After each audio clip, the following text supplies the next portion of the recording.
And our first submitter in the afternoon is Alan Saunders. This is on page 116 of your agenda packs. Alan, if you just have a seat there and hit the right button, and you'll see the red light come on the mic, and that means people can hear you.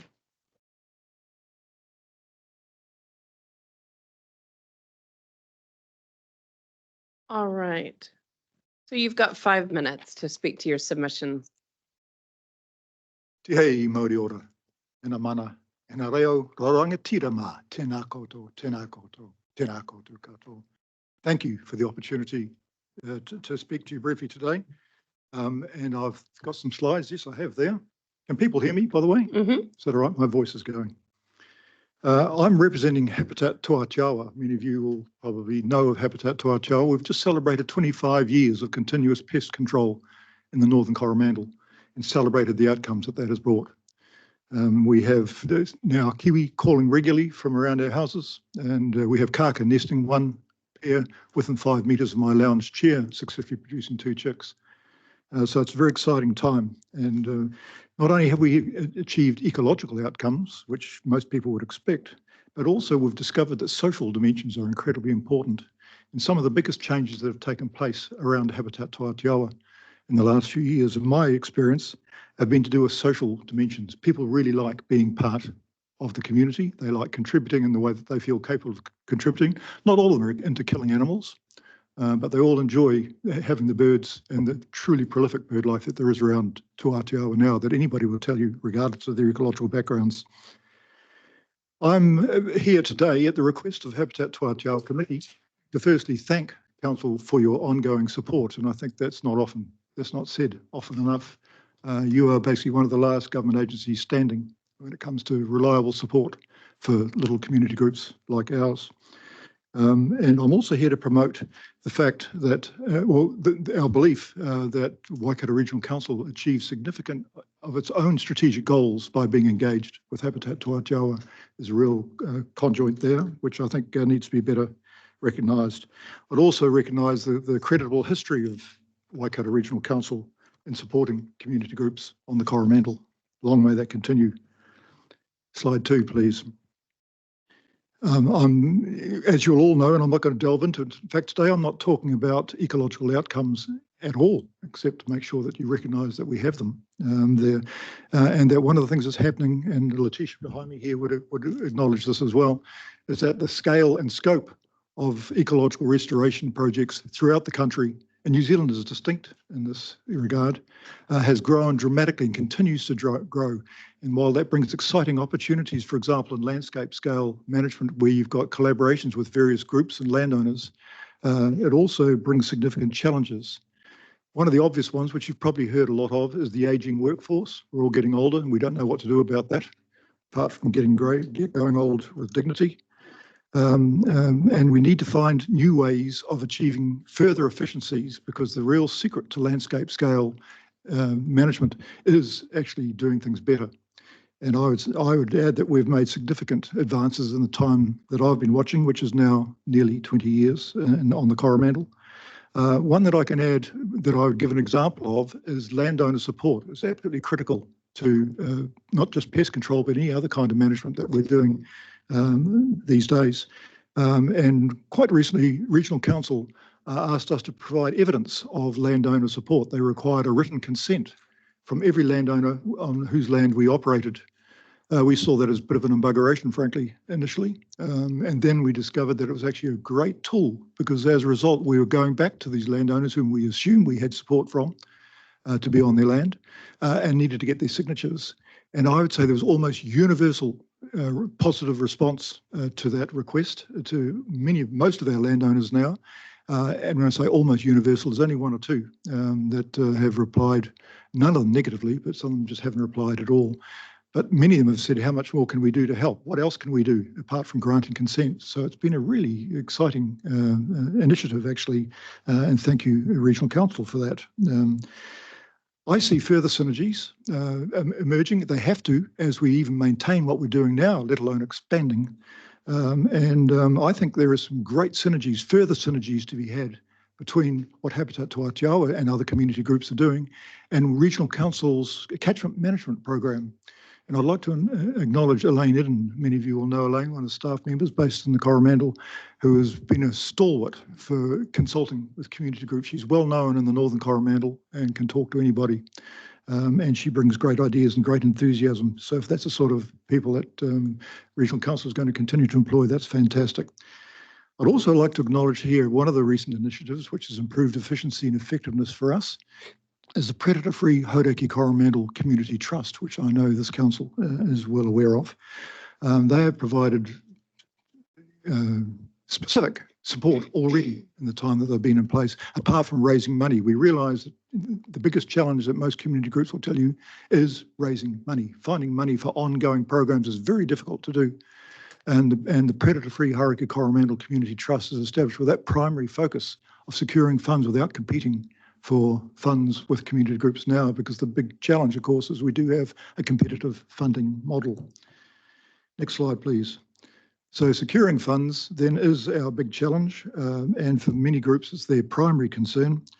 And as I say, great progress has been made in terms of developing new techniques and new tools. Automatic resetting traps, for example, has been a great step forwards, and Habitat Tuateawa would like to acknowledge the Pub Charities grant, which has allowed us to put an extra 30 traps in as we are doing at the moment. But we need to do much more. And the one that I've talked about a number of times now over the years is what I call skills sharing, rather than every group having all the skills it requires to do these increasingly sophisticated programs. We share those people around. The challenge in that, of course, is that firstly you have to pay those people, often they're paid professionals, and secondly it needs to be done in a coordinated way so that it's fair and equitable and actually achieves your goals and objectives. That takes both a coordinator locally and it takes a region-wide coordinator, in my view. If we go to the next slide, please. I'm going fast here. I realise I'm nearly up with time. You will all know that volunteers are at the heart.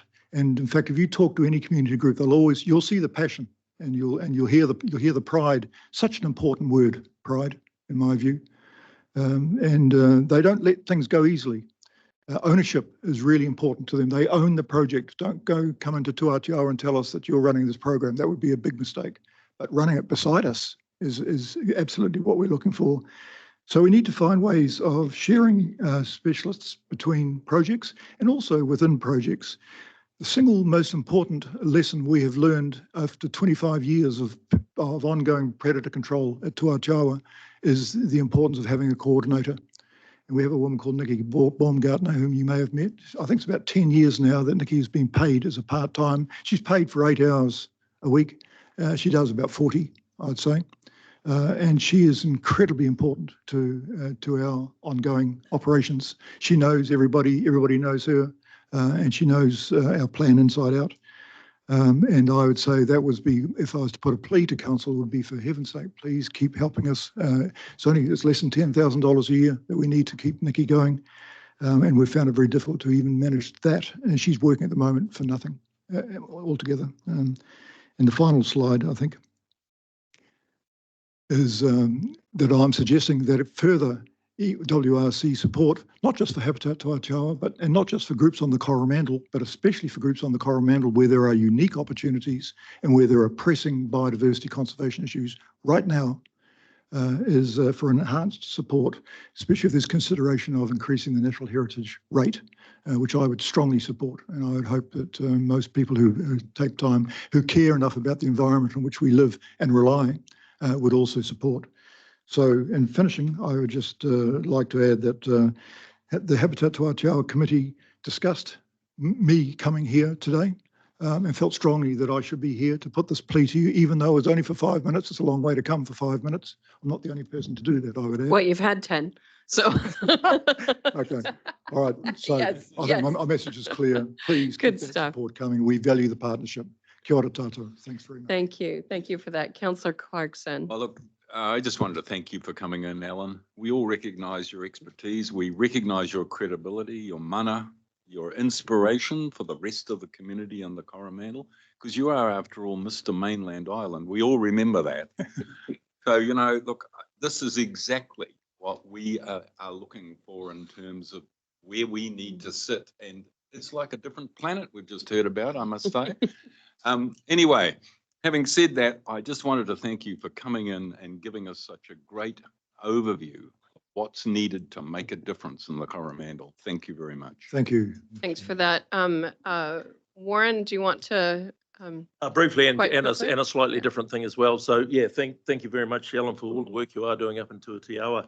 I'd just like to expand on one thing you touched on as a skills base, and we've heard from a couple of other presenters, and also I've been reading a little bit and hearing back from other groups, but training and the ability maybe to train locals in the use of herbicides and stuff like that. So it would be something that we could then rely on the locals getting out there and doing it and doing that fantastic work on the ground.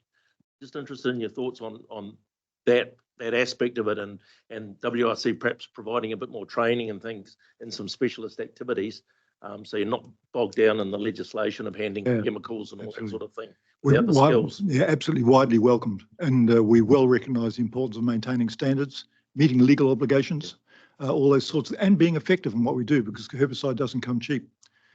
So we absolutely understand that. In fact, Elaine is actually already behind some of that, supporting us in that. We run education days, we run training days. Others run training programs which we attend to. Save the Kiwi, for example, ran one recently on Kiwi call counting. So we're on for training. People love it, actually, as it enhances their skills. Thank you. Thank you. Great. Thank you very much for that, Ellen. Really appreciate the passion that you bring to your submission. That's fantastic. All right. So we'll now move on to Alistair Reeves. Oh, sorry. Oh, okay. All right. We'll move to submitter Tom Davies. Is he online? All right. And this is page 114 of your agenda packs.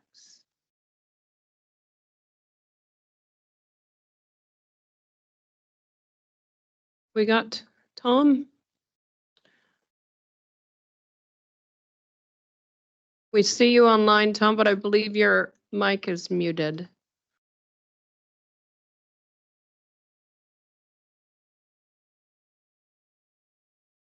We did bring him in. I did try and bring him in early. He's scheduled at 1:20. We've got Martin Toop. I'll get you to come forward, Martin, and we'll go to you first, and then we'll loop back to Tom afterwards. All right. Are you happy to come forward now?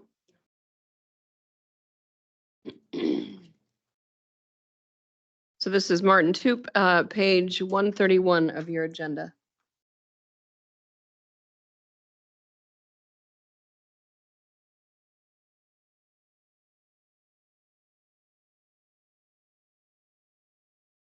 Yes, I'd like to talk about investment in biodiversity. And we're certainly in interesting times, aren't we? I wonder whether council members are actually, do you read the carbon count in the Waikato Times? I wonder if many people do read it. Yeah. I wonder whether we should have it up on the screen every time you meet there, because it's going up all the time, isn't it? Going up all the time. And the IPCC now says that it's not going to be 1.5 anymore. It's going to be 2. And the latest comment is that it's going to be 3 increase, 3 degrees increase. And then I read in the New Scientist that 10% of the Earth's surface is Arctic tundra, and the melting of the permafrost releases carbon dioxide. And of course, the latest thing we're experiencing here in New Zealand is the polar jet stream. It's affecting UK in some ways, and what's it going to be like in the future? And then just today, in the New York magazine, it's saying that perhaps we're not living in the Anthropocene, but in the Pyrocene, because we're having fires everywhere. It's going on non-stop, isn't it? What's the landscape of the Waikato going to be in the next 10 years' time, or in the 20 years' time? It won't affect you in 20 years' time too much, will it? But it certainly will affect the grandchildren. Will your grandchildren be moving down to Ashburton because it will be cooler down there, not so humid? I've made 50 trips to Pukekohe over the last 10 years, 50 trips up there. On the Wairanga Road out of Te Kauwhata, there's a lay-by there, which gives a great view over Lake Waikare. So what's the future view going to look like? What will the future view look like there? You know, you've got a great view over the whole lake, and you can see the hills there, and grassland on the hills and patches of bush. It's a massive Great Lake, isn't it? And it's, will there be much water in there? Will it be higher? What will the vegetation be looking like? Do you notice how trees grow? When you're walking around in Hamilton and elsewhere, do you think, oh, they've got higher and higher? Interesting, isn't it? I think Waikato Regional Council could help the regional economy and biodiversity as well by adapting to climate change with a focus on tree planting for biodiversity for all reasons, and not just indigenous biodiversity. We need to get more people supporting action on climate adaptation. We can do this by getting more trees planted in towns and along roads throughout the Waikato. Say 5 years after planting maples and oaks, we can get great displays of autumn colour. Gums and bottle brushes will bring in the birds. Many school children have been planting natives in reserves, etc. But, you know, when you look around, many school grounds look short on trees. Over the years, I've been in 80 different high schools around the country, and it's amazing how there's so few trees in the school grounds and playing fields. Playing fields have room for trees for shelter. Have you looked at gardens in towns? Not just in the cities, but in towns around the Waikato, around Lawrenceville and elsewhere. People are very busy these days, aren't they? You know, they don't have time for their gardens, and they're pretty basic. They're minimum maintenance plantings. Isn't there some way we could encourage people who are very busy and their gardens are minimal, that we could give them guidance for biodiversity, things which would actually encourage more life in their small gardens. The March edition of the New Zealand Gardener of this year lists trees that might not survive in the future. And you can actually Google the climate assessment tool, which gives you clues as to what trees are not going to be surviving too well. Which another interesting Google worth a look. Just if I could get you to wrap up your submission. I'll go wind up. Okay, it's how many harvests there? How much grassland are we going to see in the future on the hills there? Weather problems with climate change are becoming more serious. I think the issue needs to be discussed in government on a grand scale. And we've got to do something rather than just climate emissions. We've got to start planting on a big scale. And I think the regional council has got a big part to play on this. Thank you. Thank you for that. Thank you. Thank you for that. Any quick questions from councillors? No question, but I just wanted to say thank you, Martin, for all, I mean, it's obvious you do so much research and you're so active at contacting city councillors, regional council, MPs, and your passion for getting more trees planted really comes through each time. So thank you. Thank you. Yeah. Can I just add, I notice you're a whaling inspector in South Georgia. If we had time, I'd love to hear some stories about that, but I'll catch up another time. Oh, and please keep an eye on next Climate Action Committee has a paper on nature positive framework. I think you'll like that because it is all about tree planting on land. Thank you. Great. Thank you. Thank you, Martin. All right, we'll try Tom again. I do believe you are online, Tom. Not sure if you're muted. Have we been able to message Tom and ask him to join us at all?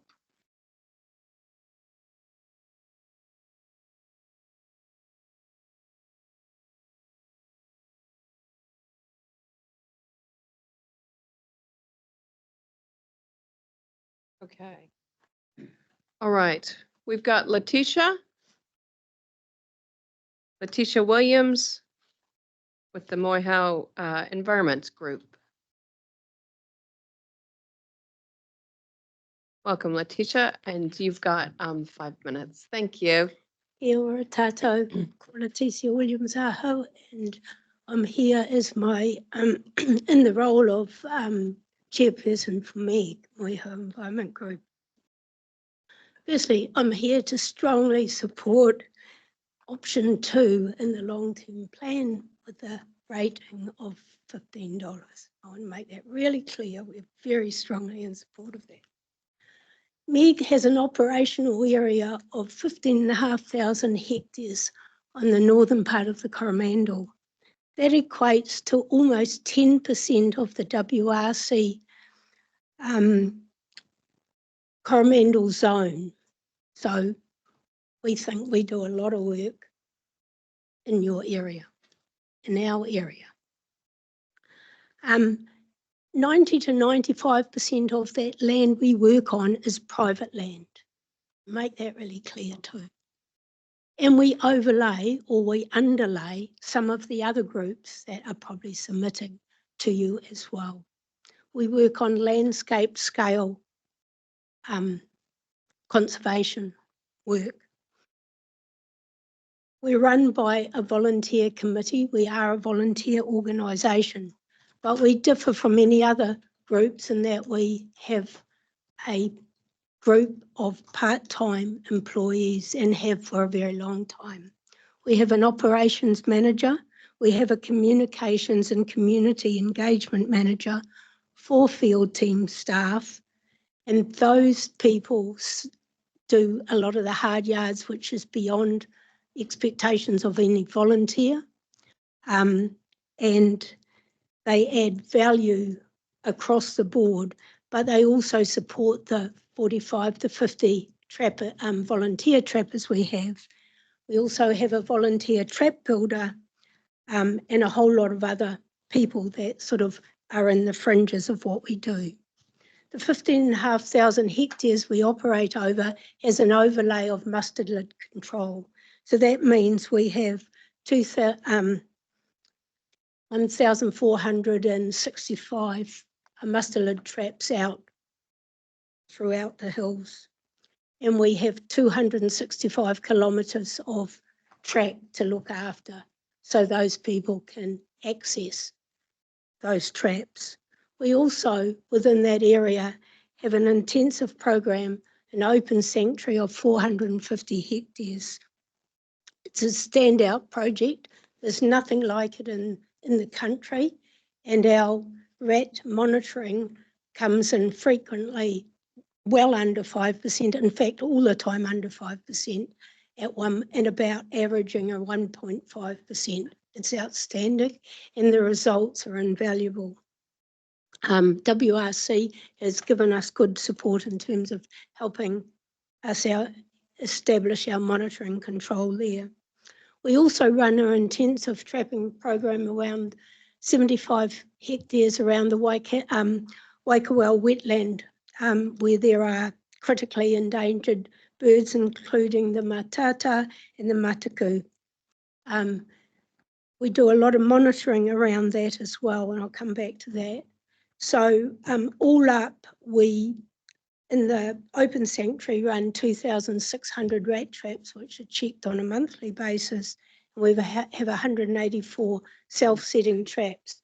We also have about 60 self-setting traps in some coastal Pahutakawa forest, which is being hammered by possum at the moment. The monitoring in the wetland, part of that project has been a more wide-scale Mataku or Australasian bittern monitoring, and we know that from Mayall to Colville to Haratonga to Waikato, there are booming bittern. Those are the breeding males. That's not counting any of the other species or any other birds of that breed because they don't call, so we don't know. But it's pretty impressive. They're a very endangered species. We absolutely believe in landscape scale trapping. If you're going to do little pockets here and there, unless there's an underlay that connects it together, sorry for the quote, but you're pissing in the wind. We need as a community, the wider district, to encourage landscape scale opportunity and to sustain them long term. WRC have been an integral part of our development over nearly a quarter of a century. They have funded us at various stages, and at the moment, through the NHF, you are the foundation of us leveraging to get other monies. Some of the things we can apply for have to have partnership funding even before you get through the gate. And without the NHF funding, we're stuffed, okay? There isn't any other funding available at this point in time that allows us to have that base unit to build up on. For nearly a quarter of a century, we've been trustworthy, reliable, organised, we're doers, we get work done on the ground. We have large-scale operations that make a difference, not only to the general biodiversity, but to the groups that also operate within our rohi. We share conservation science with the community, and we promote conservation with the community. We run, with our comms manager, we run a fabulous summer holiday program. I'll leave some of these behind. We go into schools, we work with community, we work with visitors, we work across the board in terms of education. WRC can keep us sustainable and attract more funding. I can't undersell how important your funding is to the continuation of this work. Without it, like I said, we're stuffed. We know scale is really essential. And if you could bear with me, I'd just like to share a story about a Kiwi. Very, very quickly, if we can. Baggins was a Kiwi born from Bilbo, who was the male father. Baggins had a transmitter on it, and this is representative of a number of birds at the time. And Baggins was born in Oniura at Little Sandy, Port Charles, and after a wee while, the chick disappeared. Where the hell was it? So fixed-wing plane went up, monitoring. It was in Port Jackson. Okay, it's not flat. It's a bloody long way for a little chick, very vulnerable. And from there, Baggins disappeared again. So a little while later, another plane was up and the monitoring was there. Baggins was in Papa Araha. from Pepa-Araha, Baggins went to Flays Road, and for some of you might not know, it's the most northern road out of Coromandel town. And Baggins hung about there for a bit and went back to Pepa-Araha. By then we knew she was a female. It was in the days before we were doing DNA testing, so it was about measuring her. Baggins mated up with a territorial male in Pepa-Araha and then was killed by a dog. And that's a different story. The story I want to leave was a legacy that Baggins left us in terms of scale. Port Jackson to Coromandel Town, it needs scale. So the peninsula needs scale. And if we as a group fold, you will lose half of all the, in fact, more than half of all the biodiversity input or outcomes on the peninsula of Meg folds at some point because of lack of funding. Yeah, I could go on. Thank you, Lettecia. Thank you so much for your submission. I'll go to Councillor Moore. Yeah, thank you very much, Lettecia, for coming in. It's great to see, just as an organisation, how Moehau has matured. I think over those years, and it's a great example for other organisations that are kicking off and that sort of thing. So, and fantastic to see you being able to leverage off the seed funding that we provide, which is also a great model that I see other agencies, other groups, community groups that do amazing work on the ground, but need to be able to look at that as a source of funding as well. Take that seed funding and be able to leverage off it. So congratulations on everything you do and all the best for the future. Thank you. Thank you. And just to wrap up, Councillor Clarkson. I'll keep it as brief as I can. But look, thank you for all your marvellous work. And I will also recognise the fact that Moehau is, in terms of species richness and diversity, the highlight of our region. We need to remember this constantly, that it is one of the top priority sites that you're working in. You're working at major scale, you're working in difficult terrain, and you're doing a great job. Thank you very much. Thank you, Lettecia. Appreciate your time today. I'll leave these. All right, we're now going to circle back to Tom Davies. I believe we've got you online now, Tom. Yeah, can you hear me? That's the important Yes, thing. yes, I can hear you, Okay. and we're on page 114 in the agenda. Over to you, Tom. You have 5 minutes. Tēnā koe to you all. I want to say something that we all know, but I just think that we tend to forget about. And that is that our land, Aotearoa, has been colonised with people for less than 1,000 years, less than 1 millennium. Compare that with Australia at 60 millennia, Africa 300 millennia, Asia, and all sorts of numbers like that. So it's reasonable to say that our first footprint is still warm. So we are globally unique, globally extraordinary in that Homo sapien has had a relatively little effect on our land. So we need to do everything we can to, number one, maintain what we've got and to restore what we can. And so I fully support the additional rating for the natural heritage rate. And that's what I have to say. Thank you. Great, thank you. Very nice, Tom. Nice and short and succinct. We appreciate that. Are there any questions from councillors? If not, Councillor Dunbar-Smith, would you like to thank our presenter? Thank you very much for presenting to us. Very short and sweet. Nice. Cheers.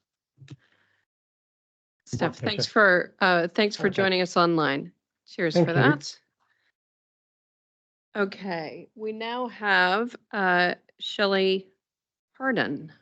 Shelly. So this is on page, the submission is on 430, page 430 of your agendas. Welcome. Hi, thanks for having me. So I'm Shelly Carden. I am one of the residents of Te Kōwhai estate. Essentially at our doorstep, we have some of your more vulnerable constituents. We have a preschool, we have a retirement village, and we have a primary school just down the way as well. We are also, unfortunately, some of the recipients of the worst outcomes from the stormwater management or lack thereof over time. Our properties are surrounded by Waikato Regional Council and Waikato District Council drains. And the impact of that is that when they're not taken care of further down the line, it backs up to us.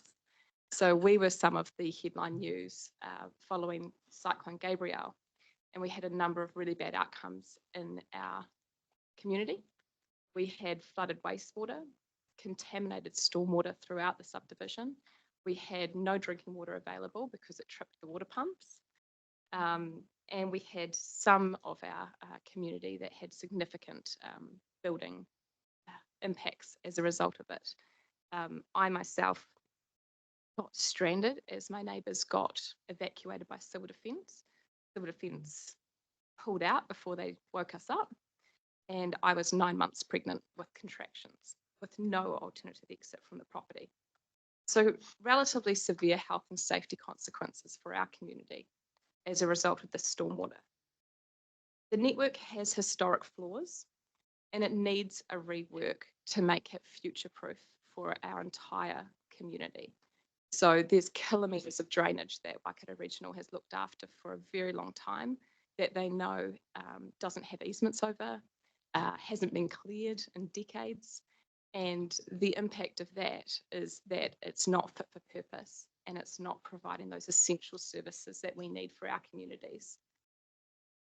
We have a working group with members from both councils and we're trying to work through those problems. We've got a report from engineers which essentially say that all of the information that was available to homeowners at the time that we purchased the property, councils have accepted was flawed, completely wrong, and should never have been relied upon from anything, which is really helpful in retrospect, but leaves us in the position where we just need to figure out a solution forward where the councils can work together to solve this problem, not just for us, but for the entire community and future-proof that network for further development of Waikato.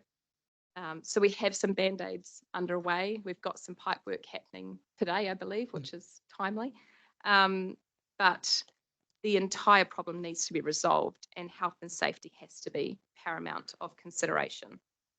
The councils are each respectively required by their own operational requirements to provide an effective land drainage network and reduce surface flooding. It's been suggested that we have ponding. When a drain completely overflows and infiltrates houses, that's flooding in my view.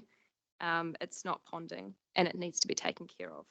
The health and safety of residents is absolutely paramount and it should be the utmost priority for each and every councillor here today. And we need to make this a priority for this year's annual plan. And it's essential that council prioritises future-proofing stormwater systems for all residents and does those required upgrades and allocates the funding to enable those solutions to be effected. And we hope that you listen and do the right thing. Thank you very much for that, Shelley. Councillor Smith. Thanks. Hello again, Shelley. You're well aware of my views on this particular subject. And I'd just like to thank you, firstly, for your leading the community focus on outcomes for this together. I think Mark's in the back of the room, due to speak next.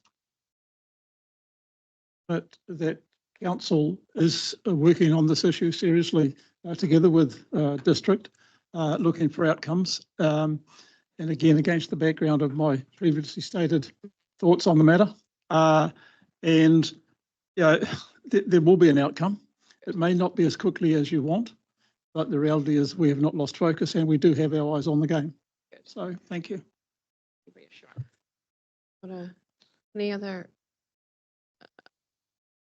Councillor Cookson? Thank you. Yeah, once again, reiterating what Noel has just said, and I've spoken to you that evening a while back about it as well. So it's definitely the chair and Noel and myself fully understand the circumstances that have happened, and I should say, in my own opinion, that what's happened out there needs to be resolved, and then the time it will take will be the time it takes, and hopefully it's faster than what we'd like it to, and what looks like it normally happens, but Yeah. hopefully we can get it resolved, and no community should have sewer water going in their water systems and things like that. It's plain in it, yeah, that happened. So we totally understand, and it's not acceptable, but yeah, it'll have to go through its process, and hopefully it's quicker than we would want. So. Great. Thank you. And you explained your situation very well. It was well presented. Better than I did report. this Yeah, morning. yeah, I cried. No, well done. Thank you for that. And we did get word earlier today that there was a clearing of a culvert, either yesterday or the day before. So, right now as we speak. So, so here's touching wood and crossing fingers that that's gonna result in some better outcomes in the short term while we work our way through this. But thank you so much for your submission and your presentation. Much appreciated. Thank you for having me. All right. I've got Mark Curtis next. Sure. Just gonna, just before you kick off there, Mark. It's a question Councillor to Smith? Mark. Oh, a question to Mark? Yep. Mark, can you just give clarity, please, as to whether this is your own submission or whether it's a district council submission? As the district council submission. Okay. So this is an additional submission to the other Waikato District Council submission? That's correct. Okay. Thank you. All right.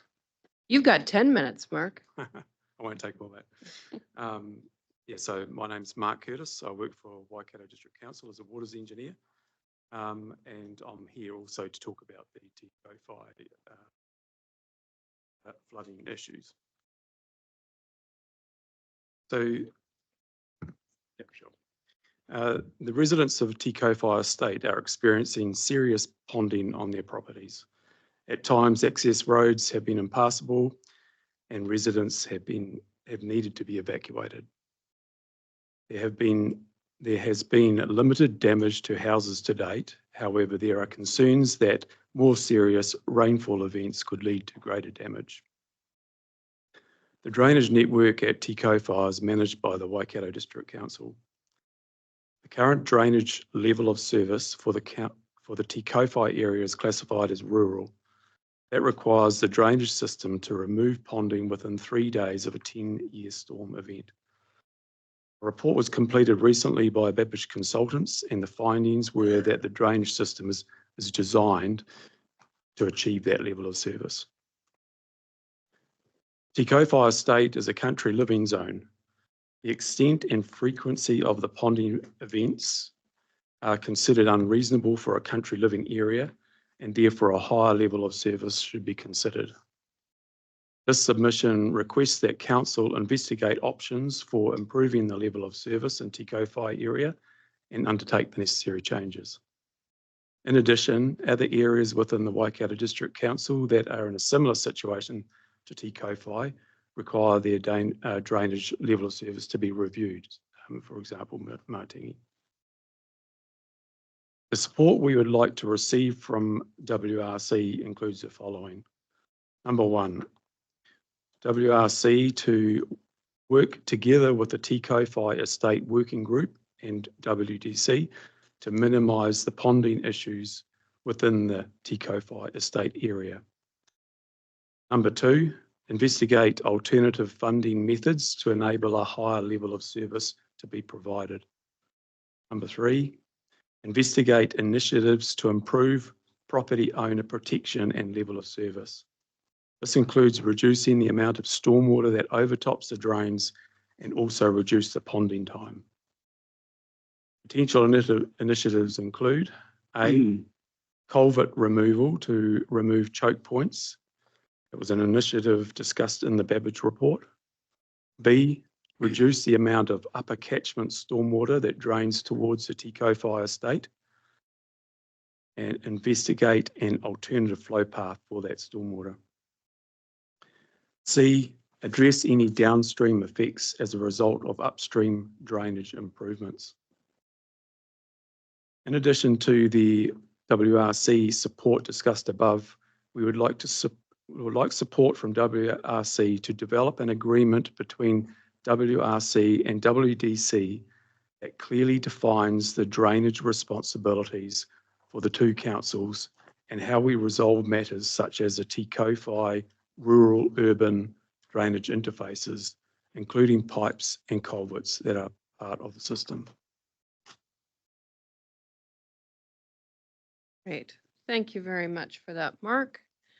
Councillor Smith. So firstly, I'll make a declaration here that all the water that comes out of Hamilton through the Porters subdivision, through the Mangaheka stream, and from the Te Kauai drainage district through that drainage channel into the Mangaheka stream, accumulates at the mouth of the Waipa River through the farm in which is owned between my wife and I.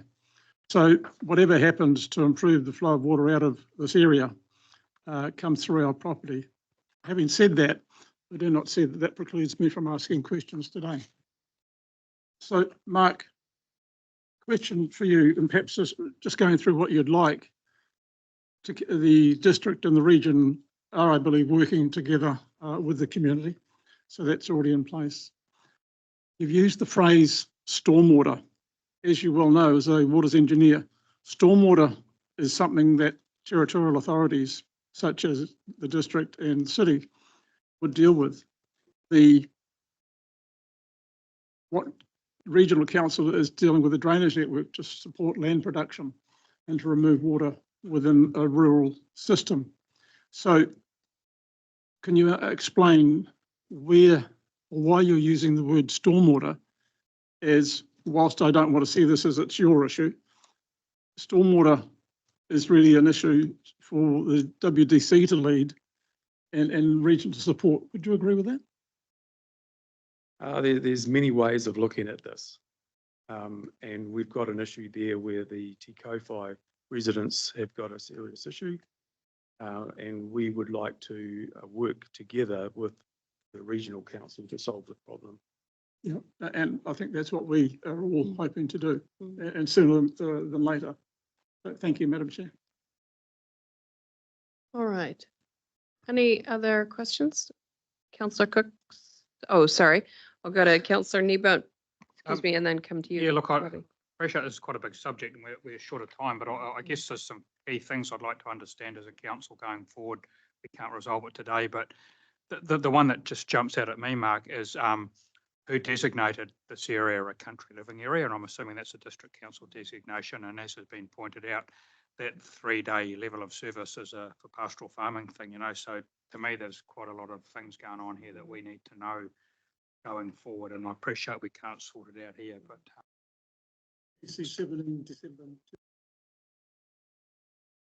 Thank you for that, Councillor Kneebone. Councillor Dunbar-Smith?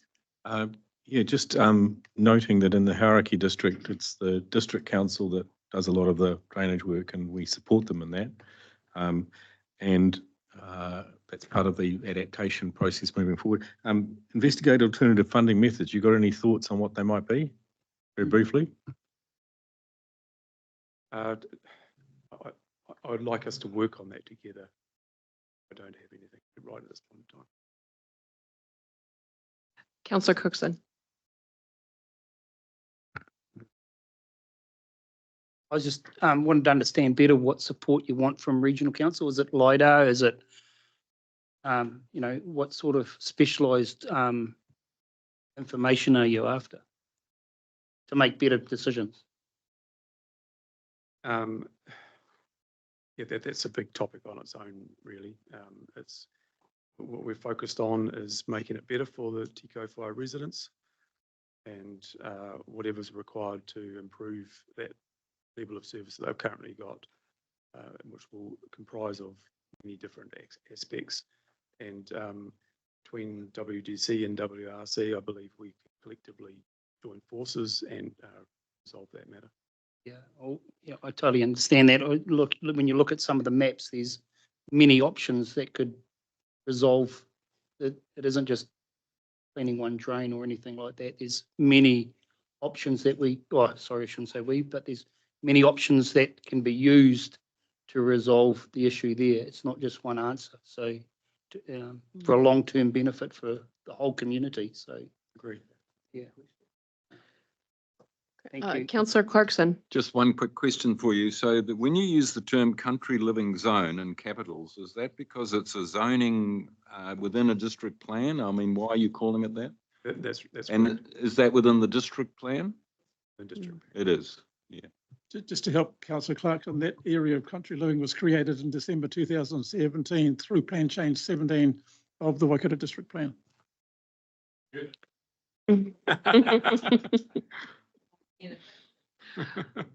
All right. Hey, thank you. Thank you very much, Mr. Curtis. Really appreciate your submission on behalf of Waikato District Council and appreciate you coming and making time to speak with us. Thank you for that.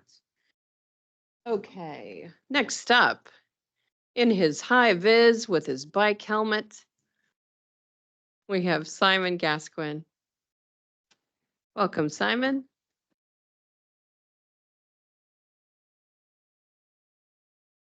Good afternoon, everyone. I trust you can hear me right there. Thank you so much for the opportunity to present today. I'm just going to very brief presentation and talk to a couple of points just regarding the long-term plan. And I'm just presenting today as a member of the public on my own. So yeah, I'd just like to say thank you so much for all of the work that Council has been doing.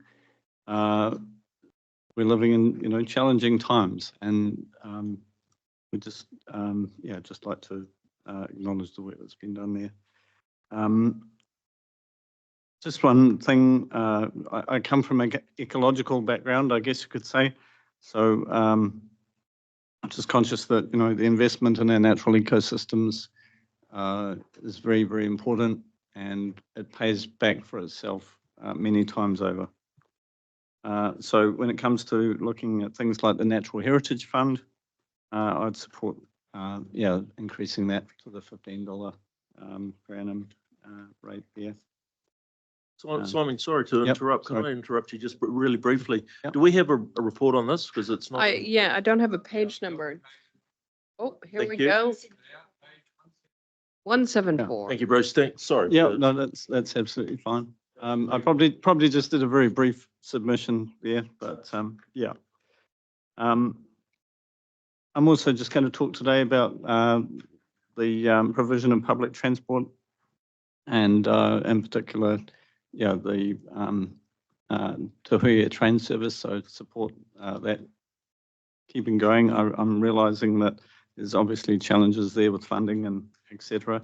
I've been part of a community group. We've been out there collecting signatures, so we've got a parliamentary petition going there. I think that's up to 3,470 signatures. So I've got a few more to enter this afternoon, so those are going to go in there. So yeah, just doing everything we can to support that. It's an amazing service, and I believe it's going to be very helpful in the future to help alleviate future congestion problems in Auckland, and being able to facilitate access for people from Hamilton to get to Auckland easily, and also for people from Auckland to get to the Waikato. Yeah, and I think it'll be a shame if that goes. Yeah. I also support the proposed rating formula there for 80% of the funding required from rates going to properties within 5 kilometres, just for that public transport funding there. I think that's a good way to go forward. I think also got a note here about supporting the responsible investment policy that basically is a commitment to divest from coal, oil and gas going forward. So, so basically, yeah, very simple, quick presentation there, and just to thank you to you all for the work that you're doing. It's very challenging times, I know, but please just, yeah, keep looking forward with that long-term vision, and yeah, look after our natural ecosystems, and you know, we can't go wrong. So yeah, very simple. Yep. Thank you for that. Simon, any questions, any points of clarification?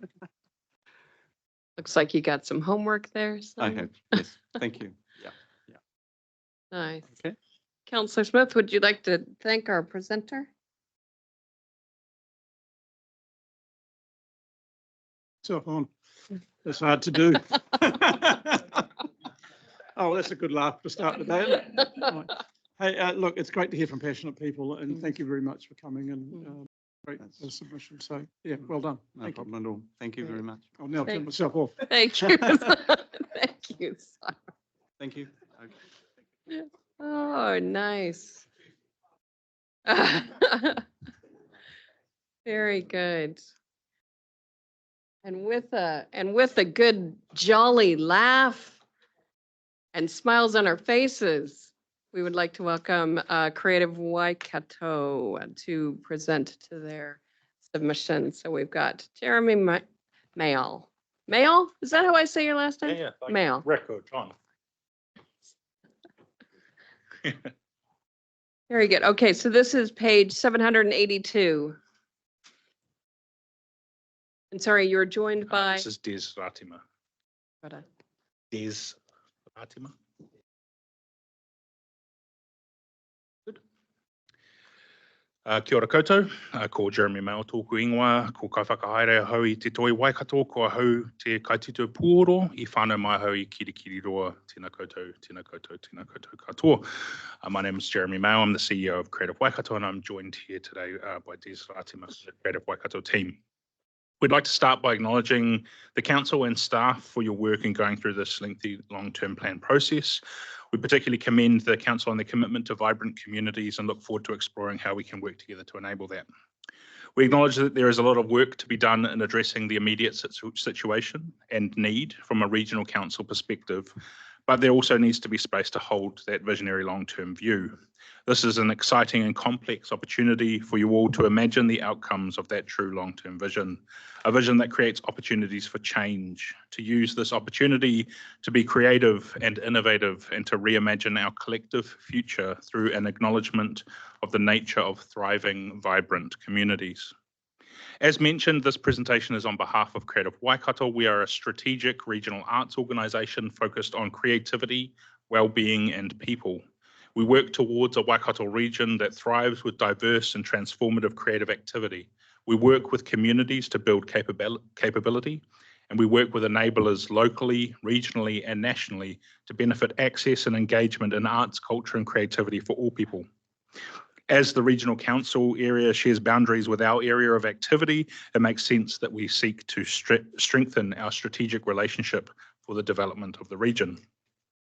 I'll take our written submission as read and happy to answer any questions from the submission or the supporting documents at the end of this presentation. In a time of increased need due to economic pressures, societal pressures, climate pressures and more, it is not enough to cut things back. We need to prioritise activities and investments that bring people together. We need to enable community connection, and we encourage the council to enable regional development beyond the focus of a purely economic lens. The economy is a significant component, but our communities thrive when they have support, when they have access to arts, culture and creativity, and when we prioritise investing and enabling the capability development of local organisations as the essential soft infrastructure of our communities. We particularly acknowledge the local creative community organisations who do important work all throughout this region in creating opportunities for people to connect with one another. In these spaces, we can find an opportunity to gain knowledge about our culture, history, traditions, and whakapapa through artistic activity. The Council's identified a priority for community connection, and we commend this approach. We know that accessible arts, culture, and creative Creativity directly contributes measurable shifts in community connection. We regularly work with a range of artisan organisations throughout the region and support them to do the things that they do. It is important that we acknowledge the impact of this work regularly delivered by these community organisations on the people who live here. We also know there is a real need to support positive mental health in the region, and the evidence shows that increased engagement in arts, culture and creativity has a positive impact on mental health. This is achieved through supporting regular engagement in creative recreation, and ensuring there is increased access to creative spaces in local communities, and supporting the development of our community arts infrastructure across the ecosystem to strengthen their collective impacts. The Regional Council has an opportunity to invest in regional development across all facets of the four wellbeings, so expanding from an economic focus to support cultural and social development as well. There are opportunities that we have been able to develop and test in recent years through ministry investment, which could be enhanced by ongoing regional support. Whether we want to understand value and impact of arts, culture and creativity through well-being, social cohesion, growth, economic outcomes, education, pride, innovation, civic engagement, mental health or physical health, there is a wealth of evidence, both nationally and internationally, that means that we no longer need to have questions about the quality of this investment. The focus is now on how we can embrace innovative and evidence-based approaches for shaping a future for this region that thrives in engaging and sustainable ways. Supreme Court Justice Sir Joe Williams said no meaningful social change occurs without some filmmaker, some songwriter, some artist, some poet triggering the possibility long before anyone realises what the triggering was. So as the Council meaningfully sets intentions for now and the future, it is vital that you recognise the essential role of your local creative individuals and organisations in the wellbeing and resilience of the residents. This must be a priority for investment. This funding and return on investment flows through the soft and hard infrastructure into the local sector, a sector that regularly makes each dollar go far further than its initial monetary value through passionate support, countless volunteer hours, and in-kind support from local businesses and professionals. We also want to speak to the strategic connection between Creative Waikato and the Waikato Regional Council and take time to remind the Council of the Waikato Arts Navigator and to present the Waikato Creative Infrastructure Plan that was included with this submission. These are strategic documents developed by Creative Waikato as a way to work with councils and communities to achieve broader impact. This work is connected to the work of Regional Council, so it would be beneficial for us to explore a strengthened partnership relationship where we can work together to strengthen the continued development and implementation of these strategic approaches to supporting local activity. We know that our submitted documents are a lot to take in during a process like this, and so we offer to reconnect with the Council and key staff to work through these things outside of this formal process to better support the potential positive impacts for your local community. These documents are being shared with all councils in the region, but also with funders, community organisations and other regional enablers to seek alignment and find ways that we can all track together in the same direction with cross-regional efforts that will support, complement and strengthen one another. Creative Waikato holds strategic relationships across the region, particularly with Sport Waikato and Community Waikato, but also with organisations like Creative New Zealand, Ministry of Culture and Heritage and more. Our strategic work and research are used as examples throughout the country, and we are committed to supporting the Waikato region to thrive. And we know that arts, culture and creativity have the potential to be significant contributors to this. We thank you for your time, patience and consideration, and look forward to any questions you may have. Ngā mihi nui. Thank you very much for that, and appreciate the material that you provided, councillors. Any questions or comments from? I'll just say thank you as well. From the conversations we've had previously, it's come through strongly that you do what you do and approach us from a perspective of, my impression is, please confirm if I'm correct, that you're here for the people who do arts and creativity more so than for the organisation that you're representing. Very much so. Your passion just comes through every time we speak. And so I'm very mindful that the cultural and social side doesn't get as much attention in the council as the economic and environmental. So I appreciate that you come back and try and find a way to help us and obviously mutual. Thank you. Awesome. Warren. Yeah, thank you, Jeremy, for your presentation. Where do you see this sitting with our long-term plan? Is there opportunities within our long-term plan? Yeah, I mean, I think that are you talking about in terms of working with us directly or arts and culture more broadly in the region? Well, probably more broadly in the region. I don't see it as a funding application at this stage. There's no dollars and cents around it. We have talked to a number of submitters around economic development and where that may fall. So as part of your presentation, there was a little bit mentioned around that. But yeah, so with us battling with our long-term plan and funding and that sort of thing. So just wondering. So I think in the submission, there's some components around the Regional Development Fund and how that could be also allocated across things like community, sport and cultural activity as kind of part of development. And so while this doesn't have a particular dollar figure associated with it, it's an opening to discussion for ways that regional development could be considered in working with Creative Waikato. But also we talk about things like in your natural heritage rate and in the way that you support in community connection through funding lines in your LTP, actually choosing to prioritize those to working with arts and cultural organisations to tell those stories better. So that's contributing to placemaking, it's contributing to civic resilience, and it's contributing to community connection, which is a key kind of gap in this region in terms of that social cohesion. So I think within the funding frameworks you have, there is a possibility to be open-minded in how they're applied to working with community, and we're here to support that activation as well. Thanks for that feedback, and thanks again, once again, for your presentation. Thank you very much. Nice. Very good. Nothing else? All right. Well, thank you very much to both of you for coming in and presenting. Awesome. Much appreciated. Thank you so much.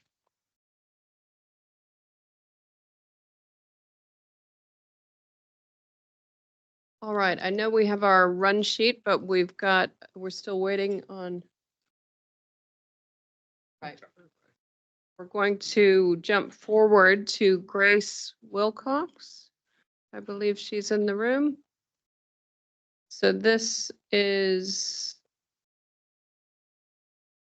on page, I've got multiple pages here. 144, 191, 250, 395, 411. All right. Okay. Grace, welcome. You've got 5 minutes. Thank you. Thank you very much. Can you hear me? Yes. I'm just a member of the public, a ratepayer who takes an interest in what's going on. And I had a heads up about some of the things in the regional 10-year plan. So I decided to put in a submission, which you would have had because I used the online submission process. One of my first comments is that on the sheet that you've got, the first thing I said was there was a problem for submissions. I don't expect to have to put my name and details in on every single matter I submit on. It should be able to roll over. But the main thing was I could not submit on the public transport unless I ticked yes or no. I didn't want to tick yes or no. I wanted to tick neither or other. So that's a fault because if you pick up my yes as the least of the horrible options, then your factoring and your statistics are going to be way, way, way out of line. And if everybody does that, the information you've got is actually no use to you. So as a member of the public, I found that not very complimentary, whereas the rest of the stuff was actually very good. So that was a shame, I think. So I submitted, and you'll notice that on the sheet that came out, I did them in a funny order. I didn't have anything to say on extra on the National Heritage or the Regional Development Fund or the Tiwaka, except that the Regional Development Fund and Tiwaka obviously cross over as well. So if one gets discontinued, the other should be discontinued. I think they both should be. As I said, I think regional council and local council should be enablers of economic development, not necessarily the funding or the co-funding of economic development. Then it came to the real problem one for me was public transport, which is why you'll find that this sheet that you've got is really all about the public transport aspect of your plan. I looked at the Metro Spatial Plan, 100 years out. Well, if we can't get it right for 10 years, we're not going to get it right for 100 years if we don't get it right now. I've made some suggestions. I don't intend to read them out, but I've made some suggestions around different things that are going on and how if you look at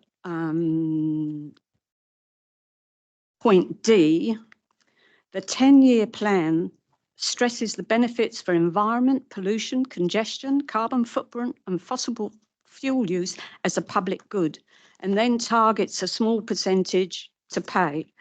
The Transport Authority currently contributes about 51%, and this is from general government taxation.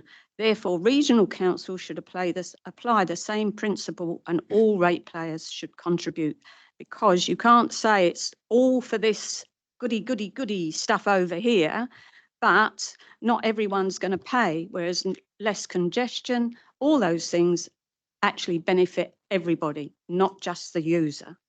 So I don't agree with your principles there that the public good balance of percentages should be offset more. 2080, the other way around, that everybody, 80% of the populace pay and 20% maybe don't. But in my opinion, everyone should be targeted and paid. I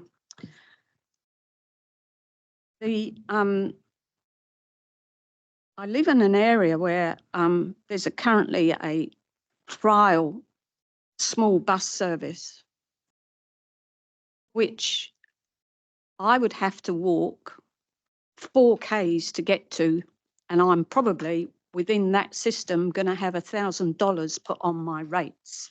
Now, I can't access that bus because it would take me all day to walk to the bus, get the bus back, and I still wouldn't be in Hamilton City to carry out whatever errands I wanted to do.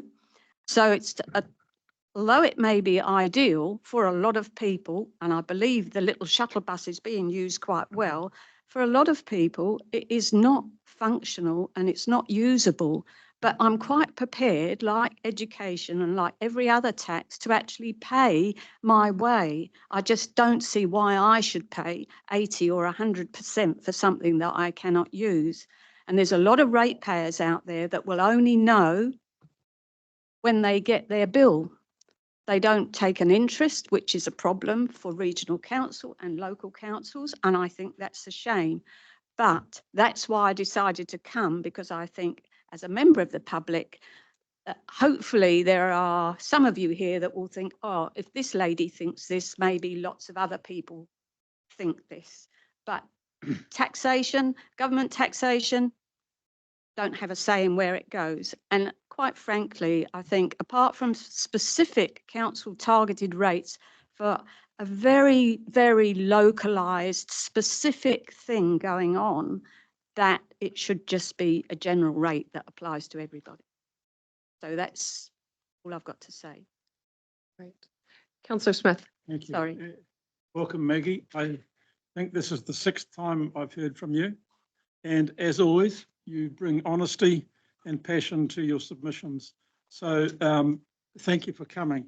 Now, just so I'm not sure whether you've been able to read all the submissions, but you may note that the Waikato District Council has not supported option 1 or 2, and it has written in, if I may take license here, Waikato District would like to work with Regional Council over the next year on rating solutions that is affordable to for our ratepayers before Regional Council implement a new rating model. Would you support that approach? I would support that approach. Okay. Yeah, definitely, yeah. Thank you very much. Lovely to see you again. You had talked about economic development and that councils should enable economic development but not fund economic development. How would you see us enabling?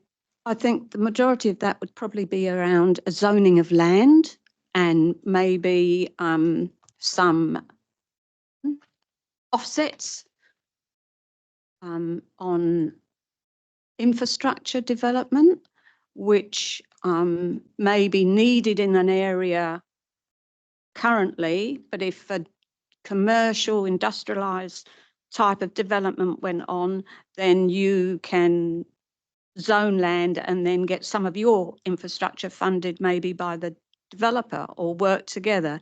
But I don't see council should drive that economic development per se. It should come from outside. So the enabling would be the use of, dare I say it, better resource consents, better building consents, and infrastructure forward planning, like old-fashioned town planning, where basic infrastructure was more in place in a larger sense of the word, instead of these little silos we get that appear that aren't linked properly, as opposed to an overall plan like an industrial zone like north of Waikato. Is it Hopu? Yeah. Where something is planned, the council can enable that with what goes on around it. So, and especially with the resource consent process, where you could perhaps improve some of the things if the government allow you to. I do realise the issues around government. Great. Thank you very much. Councillor Dunbar-Smith. Yes. Are you aware that the reason we've been suggested that we look at regional council funding these transport options is because currently you're paying for it in your district council rates, and we hope that those rates will decrease by the same amount as your new charges increase. That's the quid pro quo we understand is supposed to happen. I did understand that instead of paying Waikato, it would come to regional council. I agree. I think regional council should be responsible for public transport, because then you get a better regional picture and not in silos or little areas. And I don't mind paying you for it, but if you're going to target a specific area, now what were the figures when I looked? Some figures were 26 cents per 100,000 of your CV for this facility, and there was one, I can't remember which one, it was either 42 or 49, and then there was one that I think I fall into, unfortunately, was 29. Now, the discrepancy between those minimal cents to this figure over here, how does that work out? How's that equity for users, for ratepayers? So that's, I don't mind paying you, but everyone's got to pay, you know, all across the board, which is what we do at Waikato Council. So I'm not sure what. So you're advocating that there should have been an option for all pay? Yes. Wasn't available? Yeah. Yeah. Or just nothing, just. So you're supportive of regional council taking over the public transport rating region-wide? But yes, it's the next stage. It's the mechanism through which we determine that. And so one assumes that regional council and local council, and dare I say it, community boards and community committees would be involved in developing what was required. Oh, and I mustn't forget the economic group as well. That would, industrial sites, innovation park, the inland port would be involved, but it should be equitable. It shouldn't be tipped to one side or the other. No one should gain a real advantage by the fact of who or what they are. All right. Hey, thank you very much for that. Councillor Mahuta, do you want to thank our presenter? Oh, sorry, have I got somebody? Oh, Councillor Cookson, and then I'll come to you to thank our presenter. Just a second, just that your view isn't alone. I've heard that view spoken about quite often, and not just in the Waikato district. Manamata Piako and the Hauraki, they all have spoken about the same thing. So don't think you're isolated. That view has come from several directions. So thank you for presenting. Thank you. Thank you very much. Kia ora.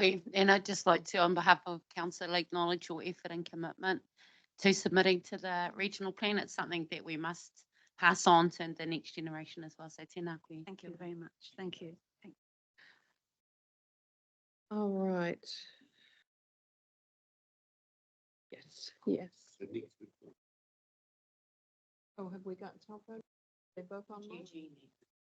Oh, yeah, I'm sorry, we're having to go back. We had skipped Taupō because we didn't have them online, but there we go. We've got Danny online. All right, councillors. So this is the submission from Taupō District Council. We have Andrew Wilson and Councillor Loughlin online. Kia ora, Your Worship. Lovely to see you. E mihi nui kia koe. Kia ora koutou. Denis Loughlin, Councillor, Taupō District Council. I was online at 2:20, but goodbye. We're just going to, obviously we're short of time, so we're just going to treat the our submission as taken as read and just highlight the key points. The main one being obviously protection of Lake Taupō in terms of all these trucks that keep sort of falling into our lake, and our request that Waikato Regional Council provides dedicated spill protection equipment. This is a matter that we are aligned with Ngāti Tuwhatatoa, and particularly the Tuwhatatoa Māori Trust Board, in terms of protecting our waters and our lake. So currently, sort of, you have some equipment which is owned by different parties, and for us, we need something a little bit Hamilton or other out of town sort of areas to be able to provide a reasonable response. Otherwise, in terms of our conclusion around erosion control, we're just asking that adequate funding is put aside as per in the past in terms of the Waikato Regional Council long-term plan. So those are the two key ones for us, Your Worship.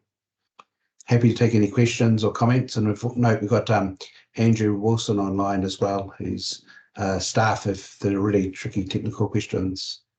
But pleased to see you all, and looking forward to catching up with you on Monday the 20th anyway, when I'm over your way. Got it. All right, we've got Councillor Dunbar Smith, and Councillor Smith, then Councillor Nicol. Ben, go ahead. Yeah, Danny, two things. One, the transport one. Taupō District doesn't seem to be in favour of the centralisation of the funding services. You're concerned about undermining local input. Does that mean that if we introduced it, you wouldn't want to be part of it? I mean, what does it mean that you're not in favour as a council? What we're saying is, when you have this, with all the stuff we went through Three Waters, as a council, localism is something that's quite important to us. And specifically, if these funding was set at a regional level, how would that be weighed up against, say, for example, transportation among kino or tūrangi, which is can be quite critical for those communities. So it's more at this stage we get some input and say in terms of the funding and where it goes. The concern is that we'll be, for want of a better word, averaged with a whole lot of other funding priorities and everything else, and some communities that have high needs, for want of a better word, will miss out. So that's our stance. I'm not sure whether we would pull out per se, but I think there's an onus on council to demonstrate how those concerns that we have would be managed under a regional model, because it is fairly cost neutral in terms of one option or the other. But that's where we're coming from, council, if that makes sense. Yeah. So would you want some kind of funding agreements or KPIs or something set in that related to the Taupō District? Oh, I mean, obviously our submission is we prefer the status quo. We think that's an an approach that will give us a better outcome in terms of our remote communities in particular. I don't know if that answers Fine, your thank you. Yeah, second question, obviously there's strong Taupō interest in Taupō. You've mentioned here Te Waka and the funding for Te Waka. You guys do your own economic development in Taupō. You're not actually part of the Te Waka process, but you're suggesting accountability measures to ensure value for money. Any ideas about what accountability measures you'd seek? I don't have any particular ones. I might even ask Andrew just to quickly give some suggestions. Yeah, so I mean, I get the Te Waka emails every other week, but yeah, Andrew, just some thoughts or ideas where we were coming from. Kia ora, councillors. Andrew Wilson here from Taupō District Council. Yeah, I mean, in terms of those performance metrics, it depends on what objectives you guys would really want to set for that economic development agency. Are you looking to target particular communities across the region, or in terms of a broader lens? For our own local economic development agency, obviously that's a lot easier because we're targeted. We're only talking at a district level. I'd be happy to pull some of those metrics out and circulate those to the councillor as well. More than happy to do so. Very helpful. Yeah, thank you. Councillor Smith. Thank you. My question is in relation to the accountability and protection equipment for spills into Lake Taupō. Been a bit of a cynic. NZTA provides the road. They fall off the road and into the lake. What efforts is Taupō District Council making in relation to seeking assistance from NZTA to keep their vehicles on their road, and also to fund this? It seems that the regional council is the backstop of all things for a lot of people. So what other work are you doing to try and cut it off beforehand? I might defer to Andrew shortly, but the short version is NZTA don't fund this work.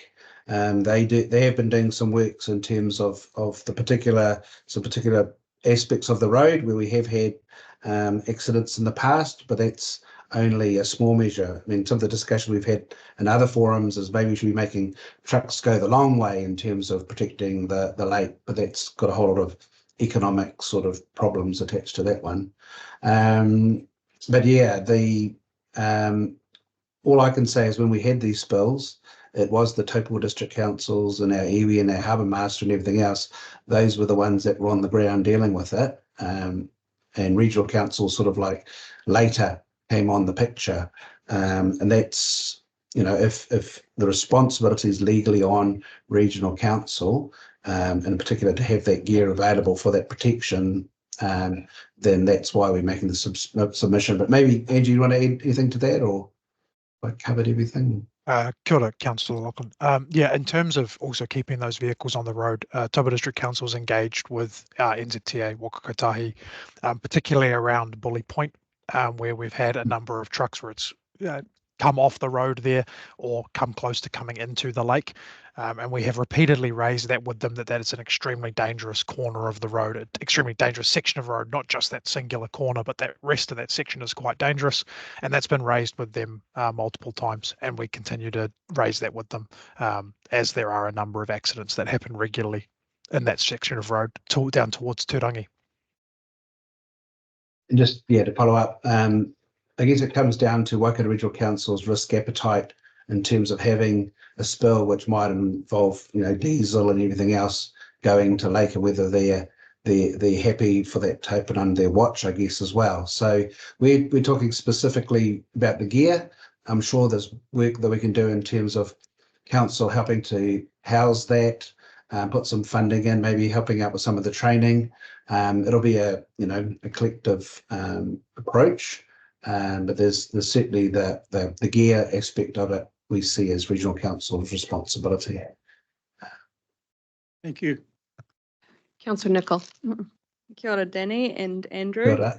Danny, pleasure to meet you the other week. And my question's kind of, well, actually, I just wanted to give some reassurance. There are a lot of councillors around the regional council who are very interested in that topic you raised, for the regional transport rate and keeping that localism and that control while influencing the public transport routes in future. So I think that this is one of those topics that does fall squarely into the governance side of things, where it'd be really good to understand from yourself and your councillors what you would want that to look like, as well as, and have those conversations with councillors from this council, notably, of course, a chair and deputy of Regional Transport Committee, but also there are others who are interested. So just wanted to ask whether you feel that while you're quite clear in the submission that there's a lot of caution, that you think we can work through it to work together to figure out how to deliver that together in a regional kind of way.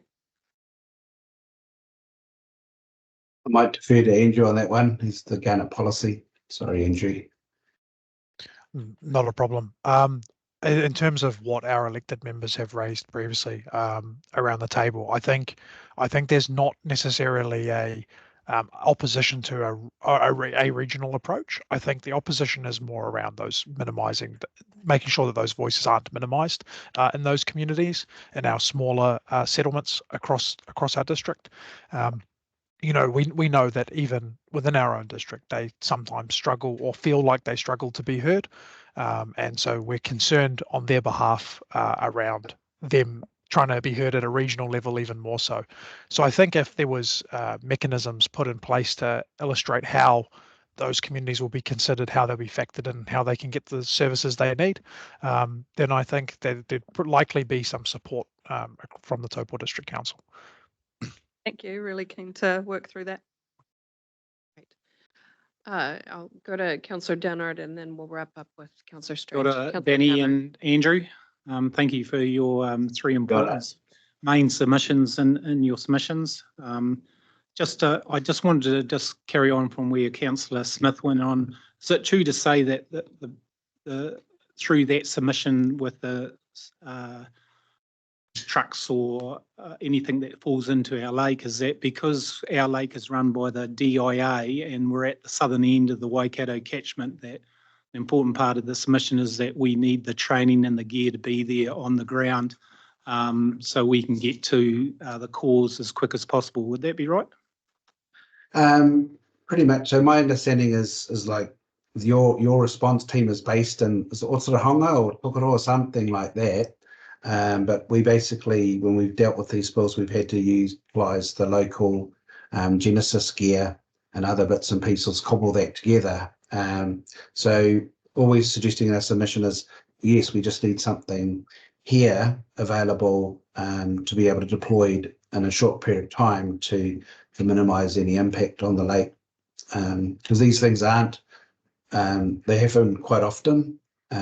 We've had quite a few, obviously with Cyclone Gabrielle, there's been a lot more trucks going backwards and forwards in terms of the forestry, but yeah, it is very high risk, and we've been lucky up till now that we haven't had large diesel spills. It's just been frozen chickens and some very unusual ingredients that have gone into the lake, but nonetheless, not good. Thanks, Danny. Councillor Strange, just to wrap up. Yeah, thank you. Thank you for your submission. I'm just really interested in your kōrero around the regional PT rate, noting that currently PT in the wider region is discussed at Regional Transport Committee, of which your Deputy Mayor is a member, and the chairman of is your local Taupō constituent councillor. So just wondering how that relationship locally, you've got great representation on that committee, which discusses the topic, how we could strengthen that further. Might have to reach out to you, Andrew. I'm not over those particular committees. Kia ora. I'm not particularly aware of the makeup of those committees, but in terms of the actual submission point, I guess, as you're aware, councillors change and committee members change. So while Taupō District has good representation, great representation, in fact, on that committee now, as you've outlined, that may not always be the case. And so that's probably where we'd want some reassurance for those smaller communities if they don't have the same level of support or elected member support around that table at that committee, then they just need some reassurance that they can actually be heard and be able to raise the matters that are important to them. I know our councillor here, Greenslade, the member for Turangi, has raised around the Taupō Turangi connector, and your officers have previously spoken to council around the Taupō Turangi connector about how it is oversubscribed. That small connector bus is packed constantly, and they are looking to try and get an improvement in level of service. And I know at this stage, our current LTP documentation is looking like we're proposing to increase the funding to try and get that service bumped up for that community. And I guess our question is, in the future, if Turangi or Mangaken or one of those other communities has a similar situation, how will they be able to pull that lever and get the level of service that they need? That's fantastic to hear of the success of regional PT. So yeah, thank you for that feedback. All right. Thank you. Thank you, Andrew. Thank you, Danny. Really appreciate you taking the time to present your submission today. And thank you, councillors, for listening to us. Have a very good day. Thank you very much. All right. Waikato District Council. So we have Councillor Eugene Paterson and welcome.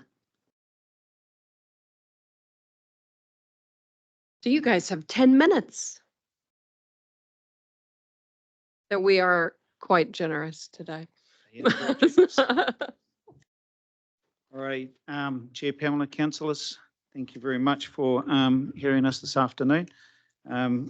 I'll take Waikato District Council's submission as read. I do want to just point out some points in here that we just wanted to highlight. I think the main one I'll leave towards last, but one of them is improving the Whangamarino wetland and Lake Waikere. These are internationally recognised wetlands that we need to start looking at how we can treat it and look after that environment a lot better. We know that it's just not regional council's problem. It's our problem. It's everybody's problem. We have a great mana whenua working group in that area that Chair Pamela knows has been and had some chats with them, and so we've got a really good working group there that we can progress this along well. So really support your continued investment in that. The other thing is the Tahuia WDC along with HCC has invested heavily over time into that service and stations and infrastructure. We would, I know that there's a decision being made on Thursday, so look, we support that and long may it continue, and the 5-year trial continues as is. The other thing is in our submission is the collecting of a regional-wide public transport rate, which were probably a little bit different than their previous submitter in Taupō District. We support WRC collecting a regional rate. It does bring regional council as the public transport authority and controller in line with the rest of the country, and so we very much support that. What we do not support, and we're very, very strong on this, is that we do not support either option 1 or option 2.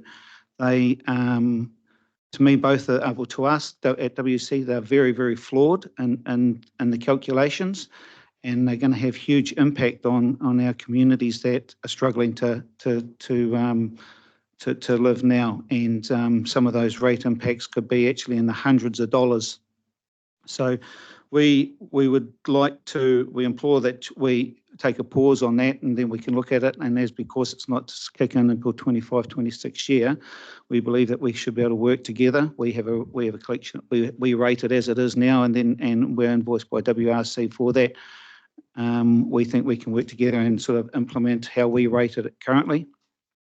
So that there is probably our real main point. Another thing, couple of things that I'd like to just read here too is climate change is reality, and its impacts are increasingly evident in our environment, from more frequent storms and flooding to rising coastal inundation, droughts and heightened fire risk.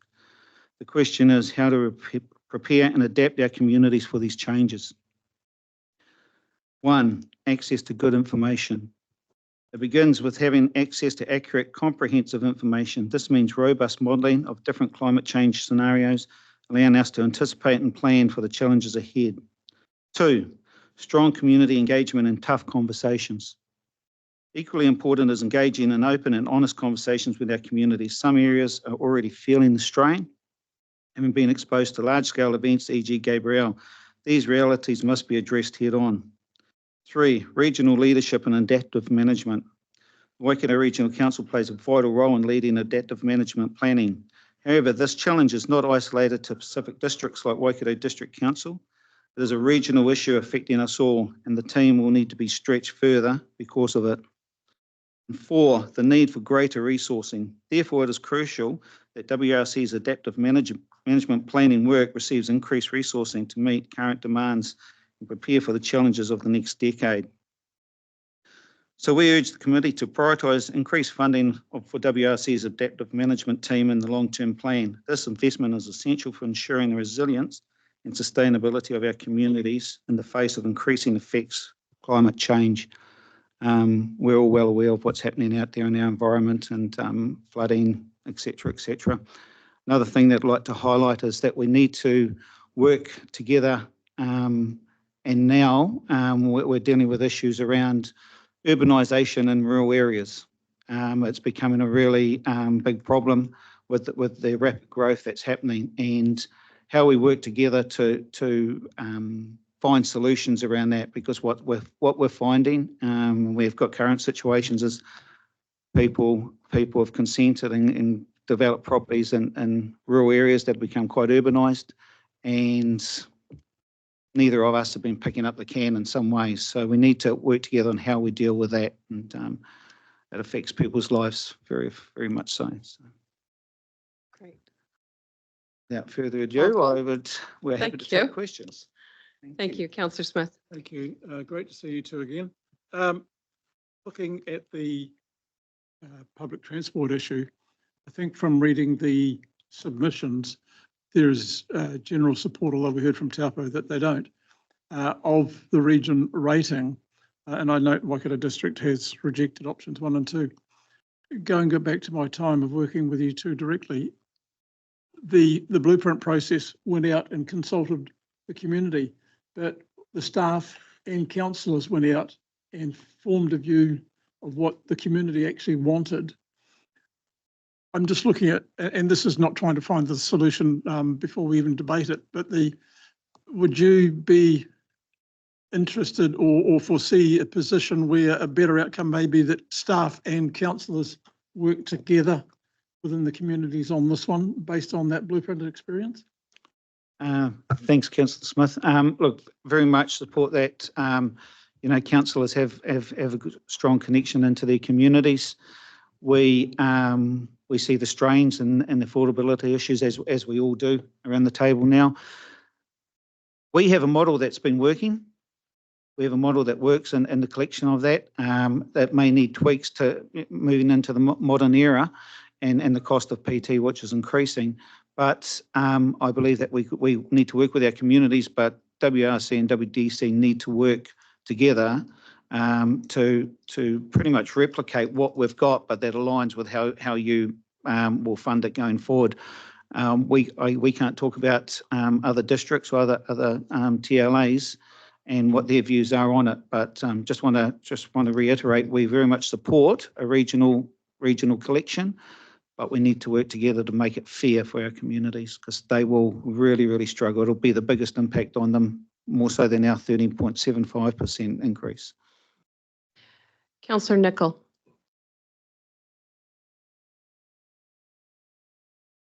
Kia ora, can you hear me? Yes. Yes.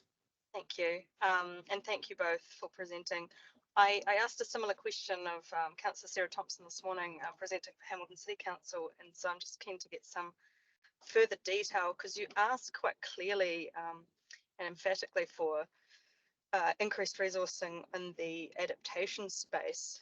And I am mindful that our local climate change risk assessment work is behind schedule, and it has been presented at the Climate Committee next week.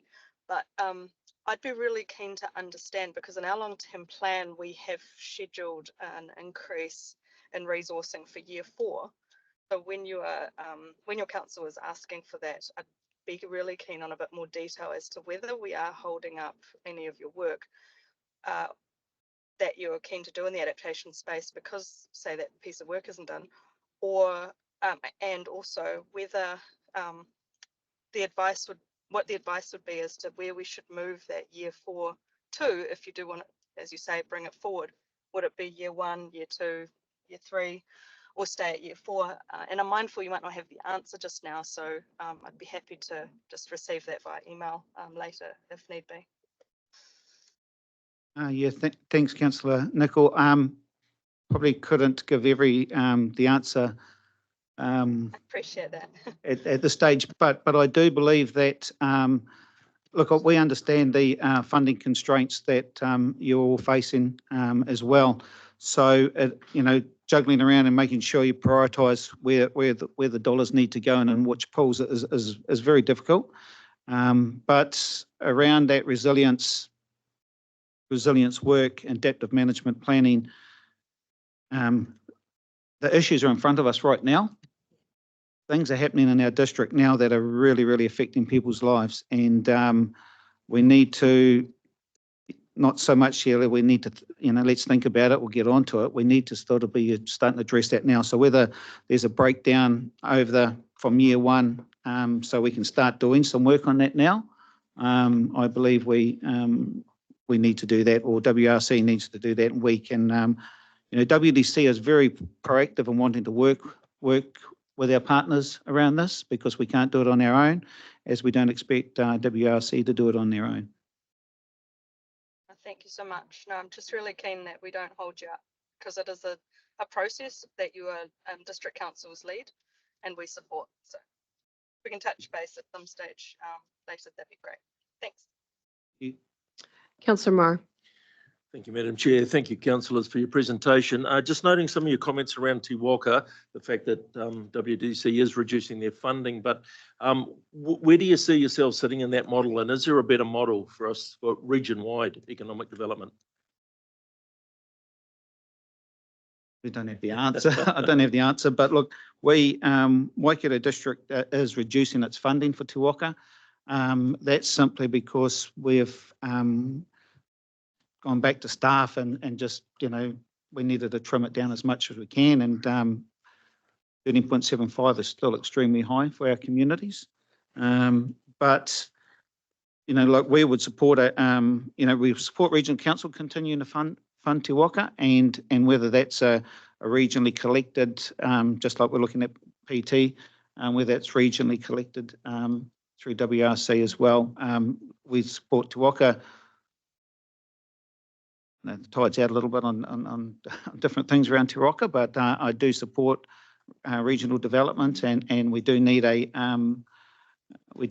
figure to drive that work. So our reducing funding is simply because of our ability to be able to provide. And appreciate that, and the cost of living and everything like that is definitely factors that are taken into it. It's just it's something we're looking at as regional council, that ongoing support, as you're well aware, and just what outcomes are going to come out of that, and trying to get the best to move forward in that space. And we have a little bit of frustration around motivating the TAs and that sort of thing, because we actually think you should all be involved in the room and should have a fair piece of it. Okay, funding, that's a sort of a separate question to what I'm sort of alluding to, really.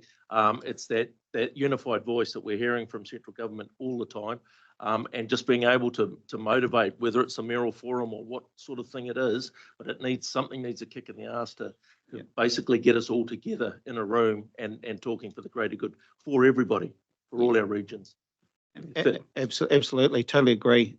We do need to work together to formulate, because it's sort of something that sits over here and we just get a report from time to time. If we had more input from all of the regional, from all of the councils, etc., we could actually probably make something really good out of that. So, yeah. Councillor Dunbar-Smith. Yeah, just a small point. It's about the adaptation planning. You've mentioned there the Wharekawa coast. And you need to be aware there that we are actually developing a rating model so that it's a user pays model that we're basically advocating. The same would apply to any region that requires additional support. And there'd be a targeted rate that then goes out for consultation. So just raising that issue in terms of Port Waikato. Yeah. All right. Hey, with that, thank you so much for coming and making yourselves available today. Thank you for the presentation of your submission on behalf of the Waikato District Council. Always value the engagement between Waikato Regional Council and all of our TA partners in this region. So thank you very much for that. Thank you very much, Chair Pamela. Councillor Thomson, myself have been doing exactly the same thing as you people today with our hearings. So back into it again tomorrow. Thank you all. Have a good day. All right, I do see that we've been joined online by people in a conference room. So just wanting to check in that we know, is that great? Hot Water Beach Lifeguard Service? Kia ora. Welcome. So this is on page 1025 of your agenda. All right, I'll turn it over to you, and you have 5 minutes to speak to your submission. If you could just run us through who's in the room there, that would be really helpful for us. Kia ora, we're Hot Water Beach Lifeguard Service. I'm Taimania Hinds, the Hot Water Beach chairperson and senior lifeguard. We've got Gary Hinds, senior lifeguard and committee member, and then we've got our local iwi Ngāti Hei kaumātua Joe Davis over here. We will be speaking about the Surf Life Saving New Zealand submission for emergency service funding. So we support the overall principle of the funding scheme. We've just got a few pointers that we'd kind of like to talk about, which Gary will be speaking to. Sure. One of the first points is the application of submission that was put forward by Surf New Zealand only came to the clubs at 9 o'clock the night before it was put to for closing of submissions the following day at 4 o'clock. So that was why we sent that letter in saying we didn't have a chance to get sit down with Joe, our iwi partner, and talk through what was needed for Te Puhi Hot Water Beach, the Cove, and Hahei. Some of the points we'd like to raise. For us, it's become very obvious over the last few years with Surf Life Saving New Zealand, the lack of understanding of our locations. We've got a hot pool right in the middle of the beach, and trying to get them to understand you can't start a patrol at 10 o'clock in the morning if everybody's there at 8 o'clock in the morning has been an ongoing battle for us. So that was probably one of our main points, is trying to get them to understand we're quite unique with the tourist destination we are and what we're having to deal with up there. The other points being the Cove and Hahei, another tourist traps that attracts people to those beaches, and they need to be looked at differently. One of the main points there is about 8 years ago, we came to the Waikato Regional Council. I think Vaughan Payne at the time was the CEO, and we got another 25,000 from Waikato Regional Council because they saw the need for Te Puhi Hot Water Beach and the Cove to have that extra funding. But in the last 2 years, I haven't been able to find from Surf where that 25,000 that was given from Waikato Regional Council has gone, and they haven't been very vague about dollar signs and stuff like that. That proposal they put forward, like Taimania said, we fully support in principle, but there's a lot of information that isn't in there that we kind of need to know around guarding numbers, how they plan on doing it, because as soon as the funds are handed over, they then seem to think that we, as one of the major stakeholders in that area, because we actually own all the gears and have leases for those sites, don't get a say in how it's run.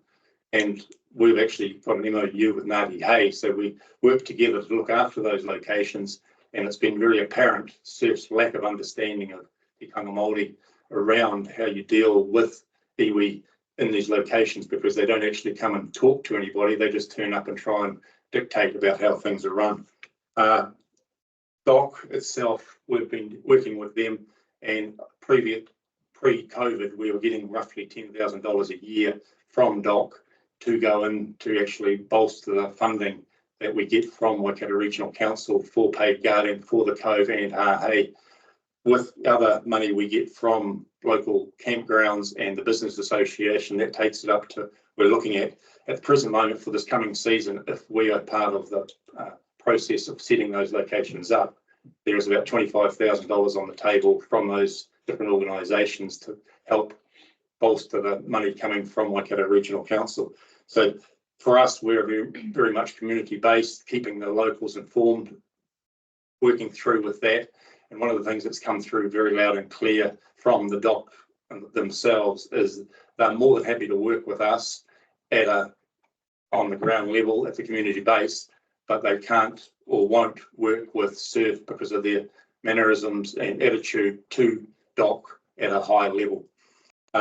So for us, it's about trying to get more input at the bottom line of what's happening. At the end of the day, we see Ngāti Hei and Te Puia Hotwater Beach as major stakeholders in what actually happens on those locations, because as we know, iwi is the one that look after the whenua, are all tied into all these different organisations, and us as Te Puia Hotwater Beach, we own all the gear that actually is then used to look after the guards to use that. So we need or would like some buy-in or some input to how that is used in our areas. But yeah, for us, the data that they gave you is only half the information. Their report that was written about 5 or 6 years ago for the coastal survey, yes, while the data in there, a lot of that is very valid, they seem to leave a lot of the background information out because we were the ones that gave them that background information. So they're only using half of the information or passing on half the information. So we'd actually like to see more transparency, more information coming back out, or input from the major stakeholders on how it's worked. Yes, it's great that we can get funding through the Waikato Regional Council that comes from the ratepayers, but it also needs to be kind of a bit more accountable for how it's being used.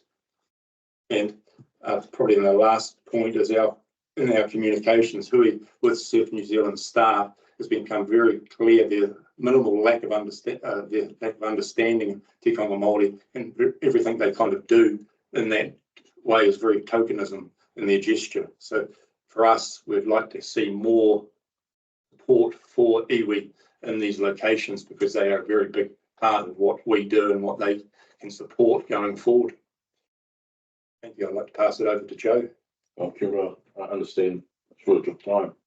I'm just reiterating everything that Taimania and of course Gary said. And yes, we throw our full support behind the Hotwater Beach lifeguards, as we've always done for years and years.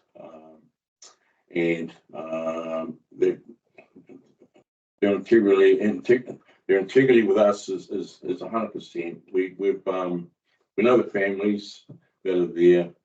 There's still a tangata whenua presence, strong presence there at Hotwater Beach and Hahei, as you would understand. And we just reiterate, and that you know, every dollar counts in terms of trying to get more people down to that beach to save lives. Basically, fundamentally, that's what we're about. And getting bang for your ratepayer buck, we understand that as well. So we're seeking to maximize the and getting total value from those very important funding structures that are out there that we've got to claw for each year annually. And we certainly, not as Ngāti Hei, we certainly support Gary and the team. It's about succession planning as well. That's high on our agenda, and bringing in younger locals and teaching them how to surf lifesaving, so that we have we're already intergenerational, and we'd certainly support that. I'd like to see that keep that going as well. So behind that, this requires the roemi, the resources, and we're really dependent upon you guys. We would rather deal with you directly, which is the message. I think if you read between the lines, that's the message we're trying to spell out here. We're just fearful of the bigger corporate style vacuuming up and seeing this money go north, south, east, and west, but not coming to the actual kaupapa.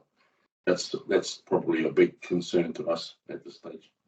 Thank you for your time. I understand your constraints. Thank you. That's all I've got to say. Got for that.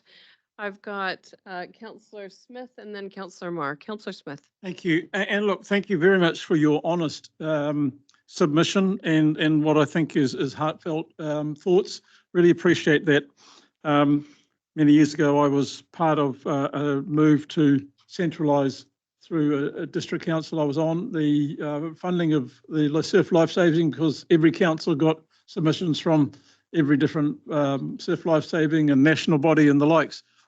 And through that a period of time, I've come to hear some of the comments about the national body that you've said, and your one pager and your submission, the flavour of it is quite different to the 100-odd pages that the national body or the northern body has sent through to absolutely hammer us with so much information. It's hard to actually take in what they're trying to say, apart from give us more money. So my question is, are you actually, and I think Joe may have just touched on it, but just to seek absolute clarity, are you asking us to go back to the previous model where the money was allocated from the central position, say WRC, rather than the districts, direct to the local community? So that 300-odd thousand or whatever it is, split up equitably between the clubs around the region, as opposed to sending it to a national body and letting them decide where it goes. I know it's easy for regional council to say, here's a check and deal with one body, but a few checks based on a formula? I think it comes down to what that formula will probably work for us, because at the end of the day, we are probably one of the biggest stakeholders for the funding that you give for what we do up in this end of the world. Even with the data they've given you, what they didn't actually put in there, our paid season went for 7 months pre-COVID, and they haven't even got anywhere near that, and they have not even using their own data at the present moment correctly to show where the money needs to be going. So yes, it would be great to go back to that funding, but I also understand how much easier it is for you guys to give to one-stop shop. But I think it needs to be more accountable, or somebody in Waikato Regional Council needs to be there kind of making them more accountable, because at the present moment, you write them a cheque for 375,000 and then they try and dictate to us how it's used and where it's going to go. When what happened last year was we were wanting them to give us the data about how they were going to use the money. They didn't invite us along to the Chairs Forum, and that the rest of the chairs on the Coromandel then decided that they were going to keep it going the way they were. It wasn't going to be data driven. They just give it to the clubs how they've been doing it. So our argument the whole way through has been it needs to be data driven. You don't give it to the clubs because they've been doing the same thing for 25 years. So one way or another, it needs to be more accountable instead of just writing a cheque for 350 or 900,000 as they now want. Thank you. Our finance manager just told me there's slightly different understanding of the finance distribution, but we can come back to that offline with the finance manager. So really appreciate your submission. Thank you. Thank you. Councillor Marr. Yeah, kia ora, Joe and Gary and Tamara. Yeah, really frustrating to hear that from ground level that that funding's not getting to where it sounds like it's definitely needed, and the division up of that, which we're not really aware of what goes on behind closed doors. But what I would ask Gary is, can you give us a little bit of an indication of the amount you receive for Hot Water Beach, and then B, the amount of days that actually covers compared to the amount of days that you would actually do with paid guards? No, the data they've actually sent through to you is probably quite correct, but it's just what they've done.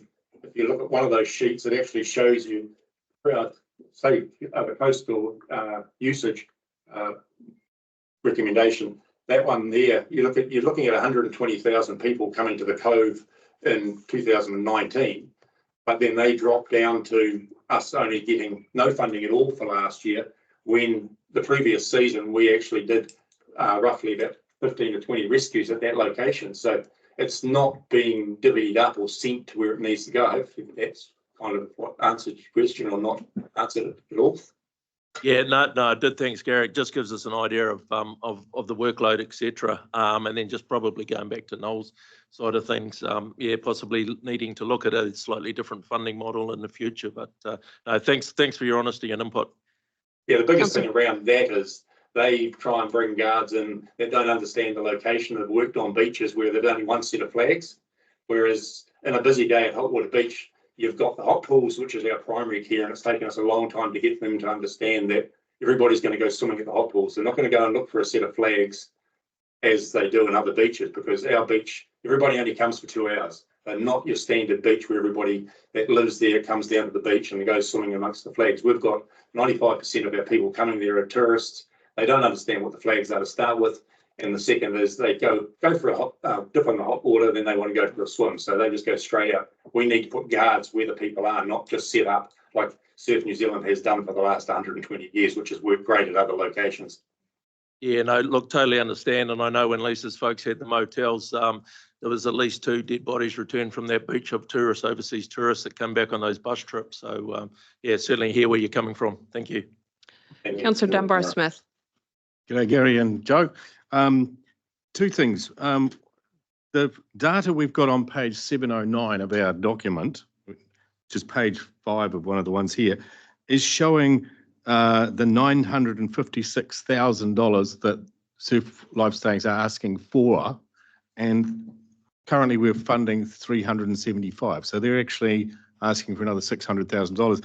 As part of that, they're allocating Hotwater Beach 152,000 and 17 weeks of service. Is that near what you currently get? And do you do 17 weeks on Hotwater Beach currently?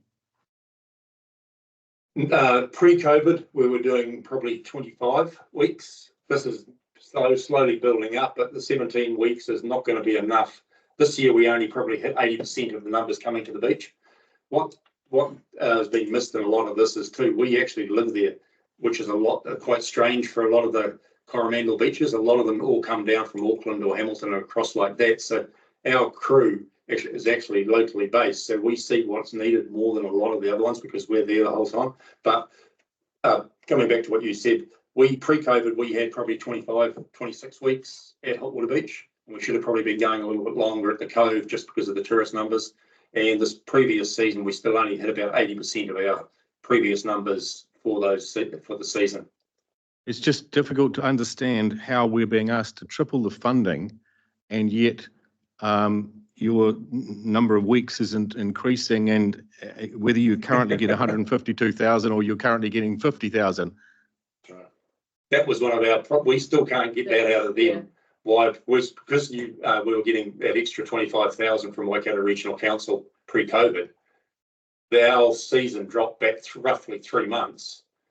And they keep saying, oh no, it's an increase in wages, the living wage has gone up, blah, blah, blah. But every other beach in the Coromandel managed to gain an extra week or 2 weeks, where ours had dropped by three months. So we're still trying to get to the bottom of that ourselves. That's why it needs more transparency. And I think if you carry on with this way of funding, I think it needs to have a lot more accountability and transparency.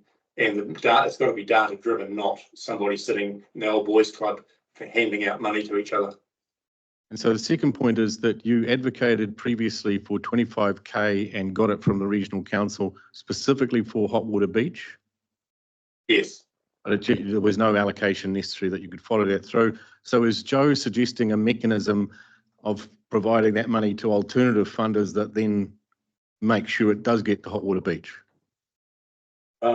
Yeah, the optimum model, of course, would be to be able to deal directly.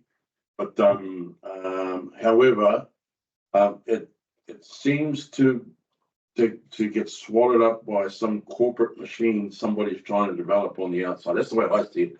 Conspiracy mind ticking over. But I do, we would probably seek a better way or a third-party way of a distribution that suits the amount of pressure that's on Cathedral Cove and Hotwater Beach.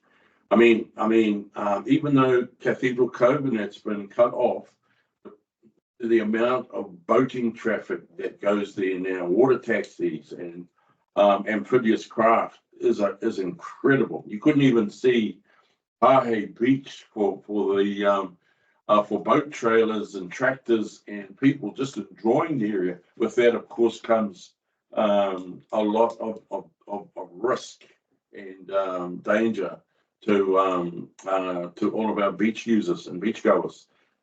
So the pressure's on constantly with Gary and his team to be able to motivate and get to these people quickly. There's definitely a shortage of, we've done the best we can. We have land adjacent, the whole, coming back to us through treaty settlements. We're looking to accommodate the Surf Lifesaving Club as much as we can. We know their value to everybody. We don't want to see the bad statistics of loss of human life that we've seen in the past. And I can't express how important they are as an essential service to those beaches. There's thousands coming to that. They're 24/7, those beaches, 24 hours a day, 7 days a week. And people get off the plane, they want to come and see Hot Water Beach. You go everywhere, you see it all over the place. The marketing and that attracts the huge numbers, but they also need protection of themselves, really. And Wonderful. Thank you, Joe. We're running out of time, so thank you. Sure. Thank you. Bye. Thank you. Great. Hey, thank you very much, Taimania and Joe and Gary. Really appreciate your time and appreciate what you do every day helping our people and all of our visitors stay safe. So thank you very much for your time today. Thank you. Thank you. All right. Next, we have Fred Phillips. Kia ora, Fred. Do you want to come forward, Fred?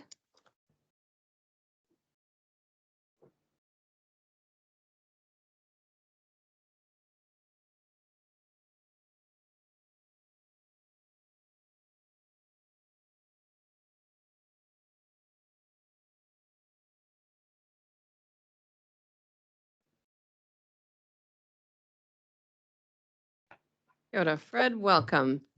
Thank you very much for the submission you've made to Waikato Regional Council, and appreciate your time coming and speaking to that submission today. We've got 5 minutes for you to take us through your key points. It's underway now, I think, on your screens. Thank you for the opportunity. I'm only dealing with 2 points from the submission. One is the pump stations at Mochi Karaka and the other is the peat soils. The pump station at Mochi Karaka, you can see at the top of that diagram, the Mochi Karaka, and the rest of the area is schemes operated by council, which account for thousands and thousands of hectares of very, very productive agricultural land, most of which is in dairying, some of it is in commercial cropping. So that's just a background. It doesn't show all of the 116 pump stations because it doesn't show the ones in the Hauraki. But it gives you an overview between Hamilton and Mercer of what's going on. And I hope that slide should have already clicked over by now. There we are. That's closer in. The grey coloured area is the Mochi Karaka scheme. It's a bit over 3,000 hectares, and you'll see in the centre of that it's coloured a bit lighter. That lighter area is about 1,400 hectares of land, which is under 2 metres above sea level. If you look, you'll see the Maramarua River, which flows into the wetland, and that Maramarua River and the wetland water levels tend to be between 3 and 5.6 metres. So every bit of water that goes into the Mochi Karaka area has to be pumped out that's surplus to the use by plants. That's got a pumping scheme there. you won't be able to see it, but just above the word Miri, there's a little dot, and I don't have a pointer to point it. That's where the weir is, which is put in by Doc and Fish and Game about 30 years ago, and that maintains the Waimarino swamp at a level about 2 to 3 meters, about 2 meters above the Waikato River. So that means that everything that goes into that swamp has to be pumped to a higher level because of that weir. Next slide, please. That's the bottom end of the scheme. You can see the pump station, existing pump station there. On the right-hand side of the circle, you can see what looks like a screw, a corkscrew. Yep, that's it. And that's the existing fish-friendly pump that's been in there for just over 50 years, and it'll do another 50 years. The buildings to the top end of that circle are 3 pumps. They're axial flow pumps, which means that they stand vertically. They are to be replaced with fish-friendly screw pumps. The expected cost to do that is between $10 and $15 million. Yep, next slide. The stumbling block on the replacement of pumps like this is that the council charges a thing called a depreciation or an ODRC fee on any capital invested. And that chart shows what happens. It sounds all right on a 20-year term if you invest in a short life project, but a project like this has got an 80-year life. So you can see at the bottom left of that graph, left corner, that's the cost of the thing new at about 10 million. This is based on a 10 million module. By the time you get to 80 years, the total amount of money fed back into the system is 300 million into the accumulated regional council reserve. And the depreciated value, because it's upgraded 20% every 3 years, of the pump that's got an end of year life of 80 years, at the end of 80 years, it's deemed to have a book value of 400 million. The numbers on the left-hand side, and these are all in millions, are the amount that the scheme has to pay in rates each year. So by the time it gets to 80 years, it's paying $5.5 million worth of rates in 1 year. That's a pretty sort of a steep and frightening curve. And the blue line coming out at the 300 million includes a 4% per annum growth in that money invested by council, and that is a pool to the council. If I was building a house for 10 million, I would borrow that money, pay it off in 30 years, and when it fell down in 80 years' time, I'd borrow and start again. And that's a hell of a lot more attractive. And this is just the finance costs. It doesn't include any operating costs, power charges or repairs and maintenance or anything else. That's all on top of it. Next slide. That's that in table form. By year 80, the ratepayers, the scheme generates or requires an income of 5.38 million just to cover those charges by the end of that year. I've only got 5 minutes, so I don't expect you to take all that in, but I'm happy to discuss that at any other future time. The take-home messages, next slide. No commercial company would do this. They would simply take out a loan, as I've mentioned, and claim ordinary depreciation off the tax and replace it in 80 years' time. The ODRC approach is not affordable, and the true costs are obscured because of the amount of cross-subsidisation that goes in on all of these projects. So there's some special rates, there's some targeted rates, there's some catchment rates, and there's general rates, all of which have components that contribute to this. I find it a bit of a struggle, but at the end of the day, it's all paid for by ratepayers one way or another. Third point is there are 110 pump stations in this region that are going to need upgrading to be fish friendly. Fish friendly is another way of saying that the pump replacement costs will be 5 to 10 times what they would otherwise be, which is a community expectation, and I don't have any concerns about that. I think that being fish friendly is a desirable place to be. It's just that when people make those suggestions, they are seldom the people that have to write the checks. And I don't think that your long-term plan has really taken account of the number of those stations that you're going to have to be replacing within the term of the plan. In fact, I think you're miles short. That covers pump stations.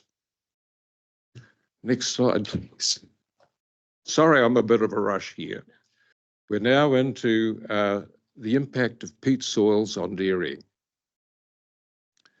And if you look at that map, that's the dairy effluent high risk map produced by council, and the commercial companies who design and install dairy effluent systems rely on that map. And if it's red, it's called high risk. And if it's green, it's called low risk. And you'll be struggling to see in the whole of the Waikato how much green there is. In other words, nearly all of the Waikato soils, or 90% of them, are ranked high risk. And that is an absolute nonsense. Those blue circles, there's a dozen of them there. I've only put a dozen up because I didn't want to get too crowded. Are sites where I've been asked by farmers to check because they've said to me that their soils are not high risk. I said, what do you mean? They said, we don't get any ponding, we don't get any runoff. We've been operating our systems with no storage for the last 20 years and have not failed, we have never failed to comply with the regional rules, which I was a part author of the regional rules that were in place for the permitted activity.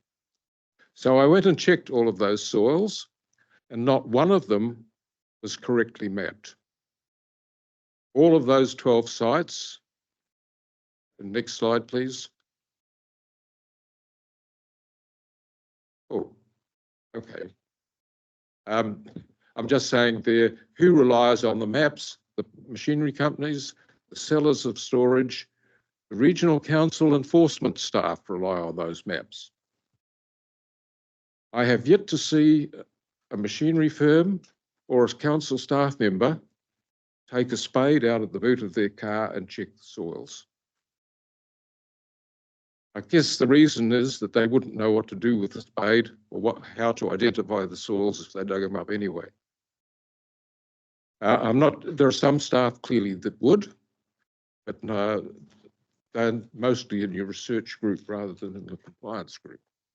Sorry, I do need to get you Next to wrap slide. it up. Yeah, Fred? we've got 2 to go, I think. From the evidence that I collected from those sites, if I remap those soils just from the samples that I know, you'd have that much green taking over the red. That is huge to have that amount of land incorrectly mapped for dairy effluent. Next slide. Take-home messages. The council is proposing to do yet another peat survey. What I'm suggesting is that in part of the brief for that survey, they should be measuring the infiltration rates of those soils because that's the critical factor. The names of those soils that pass that test should be renamed as organic loams so they are distinguished from wetland peats, because when you describe something as a peat, people with no understanding of peat assume that that's a wildlife reserve. I'd like you to fix the map resource and it also applies to a lot of the volcanic soils, not just peat soils. And I think that council needs to take some leadership in this, because farmers will be required to spend millions of dollars with absolutely no environmental benefit whatsoever to anybody. Thank you. Thank you, Fred. Sorry, I went over No, time. all good. Tipper.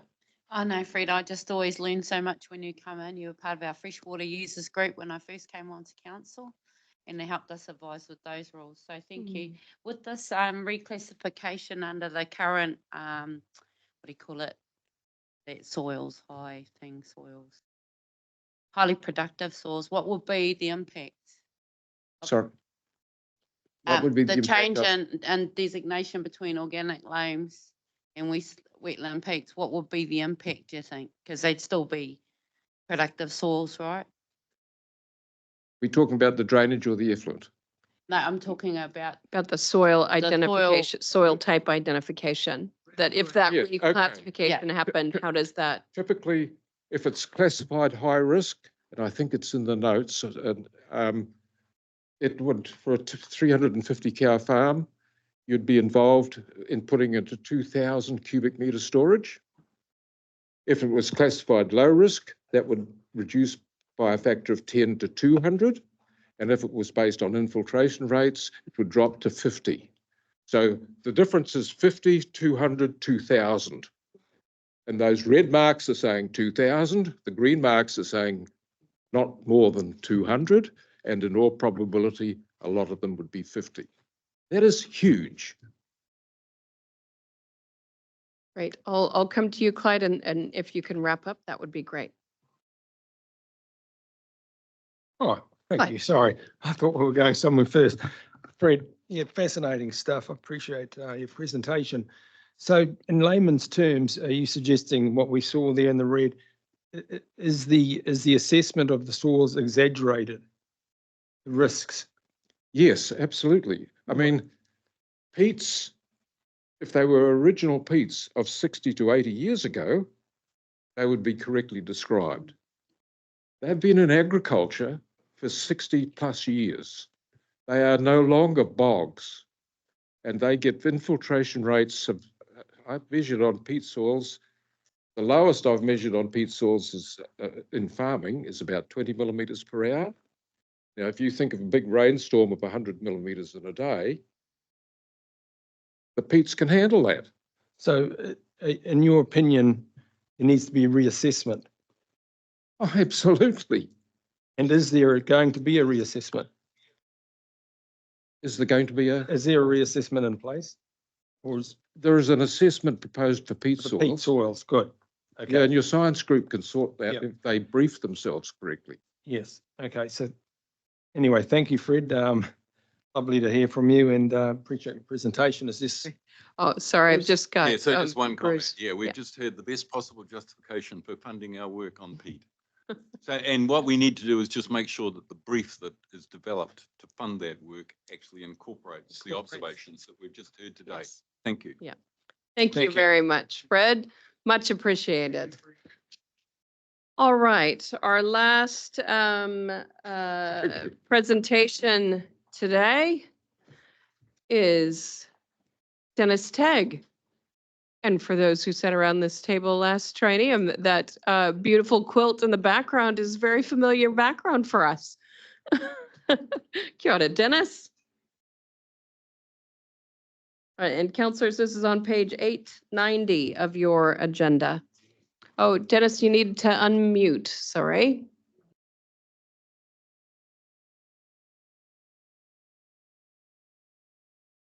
Nope, still muted, Denis. There we go. Oh, nope, still muted. There we go. There Okay. we go. All right. Thank you for your patience over that. If Dave's driving the slides, there'll be several clicks within the same slide. So I'll just say next please for each click. Thanks, Dave. Next please. So the Thames Coromandel District Council's LTP proposes $88 million for seawalls, and that assumes a 60% government contribution. So the overall costs for this project are well north of $200 million. Next, please. But these costs exclude WRC's overlapping flood protection assets, which also will require costly upgrades and potentially new walls. Next, please. So the focus of my submission is that WRC's LTP lacks transparency on this issue. So where does it stand on this project? Is it satisfied that this is the best adaptation option? Is it affordable? And if so, what is WRC's capital contribution? Because as far as I could tell, it's not disclosed in its own LTP. Next, please. So these issues are of extreme urgency because large swathes of Thames may have coastal flooding in a 1 in 20-year event, not a 1 in 100-year event, and that's those blue areas shown on the flood maps. Next, please. Even worse, satellite data that I obtained myself from the UK provider confirms foreshore subsidence is about 10 to 12 millimetres in parts of the foreshore. TCDC has assumed only 5 millimetres a year and a rapid decline in that rate. But if it is 10 to 12 a year, that triples, I emphasise triples, the local sea level rise rate. Next, please. So the implication of that is that Thames, or the foreshore at least, reaches dangerous levels of sea level rise 3 decades earlier when subsidence is accounted for. Next, please. And this in turn could lead to extreme 1 in 100-year events like we had in 2018 happening every day by 2070, according to the Parliamentary Commissioner. And a couple of clicks, thanks, Dave. So there is now this extensive legal framework in place relating to coastal hazards. I don't know if you can read that, but that's the New Zealand Coastal Policy Statement, National Guidance, and the National Adaptation Plan. And this now requires both councils to have regard to subsidence when assessing local sea level rise levels and risks. So what that means is that in essence, the current seawall design height level is between 1.25 and 1.7 metres lower than what the legal framework requires to be considered. Next, please. And regional council's own reports, and these are some reports that I actually asked to be obtained when I was on council, confirm Thames is highly susceptible to groundwater flooding as seas rise. Next, please. This raises the question, can a seawall actually prevent groundwater flooding? The red hatched areas in the bottom left are all reclaimed with hundreds of metres of sediment and no bedrock below them. Yet the costings that have been provided assume only 20% of the length of the wall will require sheet piling and to only 12 metres depth. So what if that's hopelessly conservative? Next, please. And finally, recent studies confirm Thames has very high earthquake and liquefaction risk. In fact, the whole of the Hauraki Plains of concern to the council's infrastructure. So it's in the top 1 or 2 towns in the Upper North Island in terms of that risk, with obvious very serious implications for the seawall feasibility and the costings. Next, please. So if we look at the figures from TCDC, they confirmed that every district ratepayer would be up for $255 a year, given their own costings and assuming 60% funding. But if you use the WRC's typical targeted rate methodology, that equates to nearly $4,000 a year for, say, 1,400 Thames ratepayers that directly benefit. And also the council confirmed their own debt limits would be maxed out by 2030. Next, please. So if you take a scenario where, say, the government contributes only 40% of the cost and extensive sheet piling is required for the whole length and costs blow out by, say, just 10%, then the rating burden on owners in the area of benefit could potentially blow out to over $10,000 a year. Next, please. So this is a massively critical matter for our region and is within Council's core responsibility and expertise, flood protection.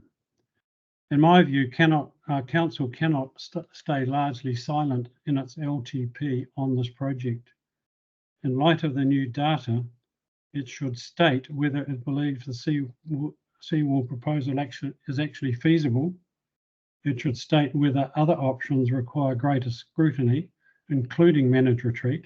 Dunedin has 15 options. TCDC and with WRC's involvement has really just focused now on only one. Will it budget for any contribution to this project? And if so, if support is given, it then should provide various cost and feasibility scenarios for genuine ratepayer feedback, because at the moment the ratepayers are pretty much in the dark about what this project will cost them. So that's that's the sort of essence of my submission. Thank you for listening, and I'm happy to answer any questions. Cheers. Thank you, Denis. Any questions from councillors? Councillor Kneebone. Oh, hey, Denis. Hey, just curious if you have sought any feedback from TCDC on why their approach and your evidence is such a big gap there. Yeah, I have. I've made several public forum presentations to the council, and much of what I said in my submission to you guys was repeated in my submission on the LTP. You know, I've made every effort I can to bring this information to their attention. The information on subsidence is particularly telling because that's information and data that I obtained at my own expense, and it has completely changed the picture relating to, you know, how the council should approach that issue, because the data I've provided, which is much more granular than has been used before, shows that the rate of subsidence is maybe at least twice what the council is relying on from its own engineering consultants. And I And think they didn't have that granular data, and I provided it for them. Thank you. Councillor Moore. Yeah, thanks for this update, Denis. I actually sit on the shoreline management group, so this is a huge concern for me, and the information that we've been working off and provided with. You've answered a couple of my questions, really answering Stu in the line that they have now got this information, and the fact that that vertical land movement's not taken into calculations and things like that's a real eye-opener. So yeah, just thank you for that report and all the work you've done off your own back in the background. Cheers, Warren. Thanks. Great. And just to wrap it up, Councillor Dunbar-Smith. Yeah, Denis, just to your issue of public transport, our understanding here is that where a district council is funding public transport, then we provide that service, and that if they don't provide the funding, we don't provide the service. In here, you mentioned that we've been having rating authority over Thames, Coromandel and Hauraki districts for several years in terms of public transport. You seem to imply that we could almost mandate additional services that wouldn't necessarily have been funded by the district council. Is that what your intention is?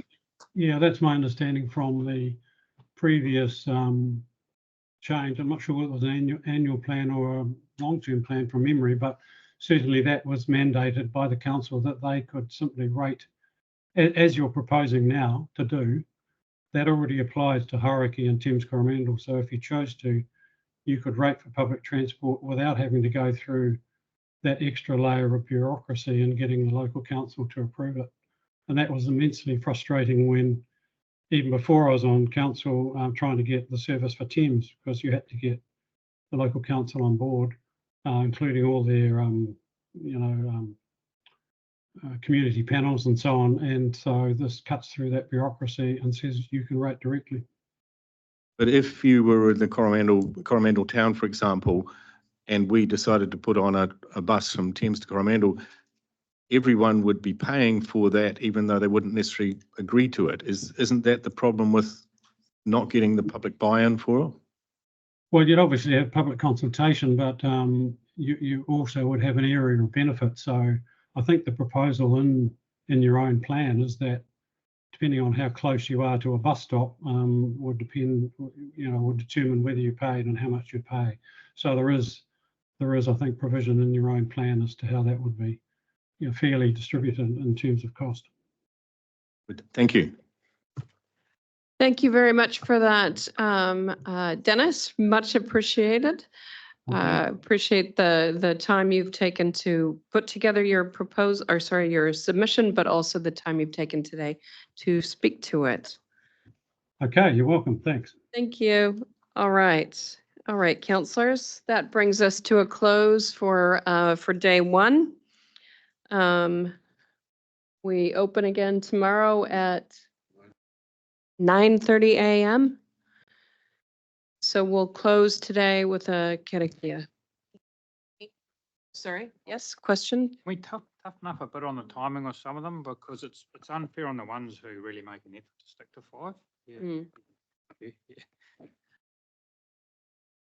I don't agree with that. I think we've done pretty well today, and the last guy on Pete was really interesting. So 5 minutes is 5 minutes though. If you've got 5 minutes. I'm not suggesting it's yeah. not interesting, but there's time for a submission, and then there's time if there's more information to share that at another time, because it's still nowhere near enough time to really digest the stuff that Fred was giving us, I couldn't digest it that quickly. I have been just trying to read the room, and if there is a considerable number of questions from councillors, I'm trying to ensure that councillors have adequate time to ask those and get the clarification. And where we can, where there's some ebb and flow in our schedule, I've tried to accommodate that. I'm not suggesting cut back questions. Your approach, Madam Chair. Thank you. All right, we'll close with a karakia. Ona hea mai te uru tapanui, kia wātia, kia māma, te nākau, te tinana, te hininaro, e te ara takatū, koe rā e rongo e whakari aki ki runga, kia tīna, tēnā, haumie, hui e, dai ki. All right, we'll see everybody back here at 9:30. Adjourned, yes, meeting adjourned at 3:44 p.m.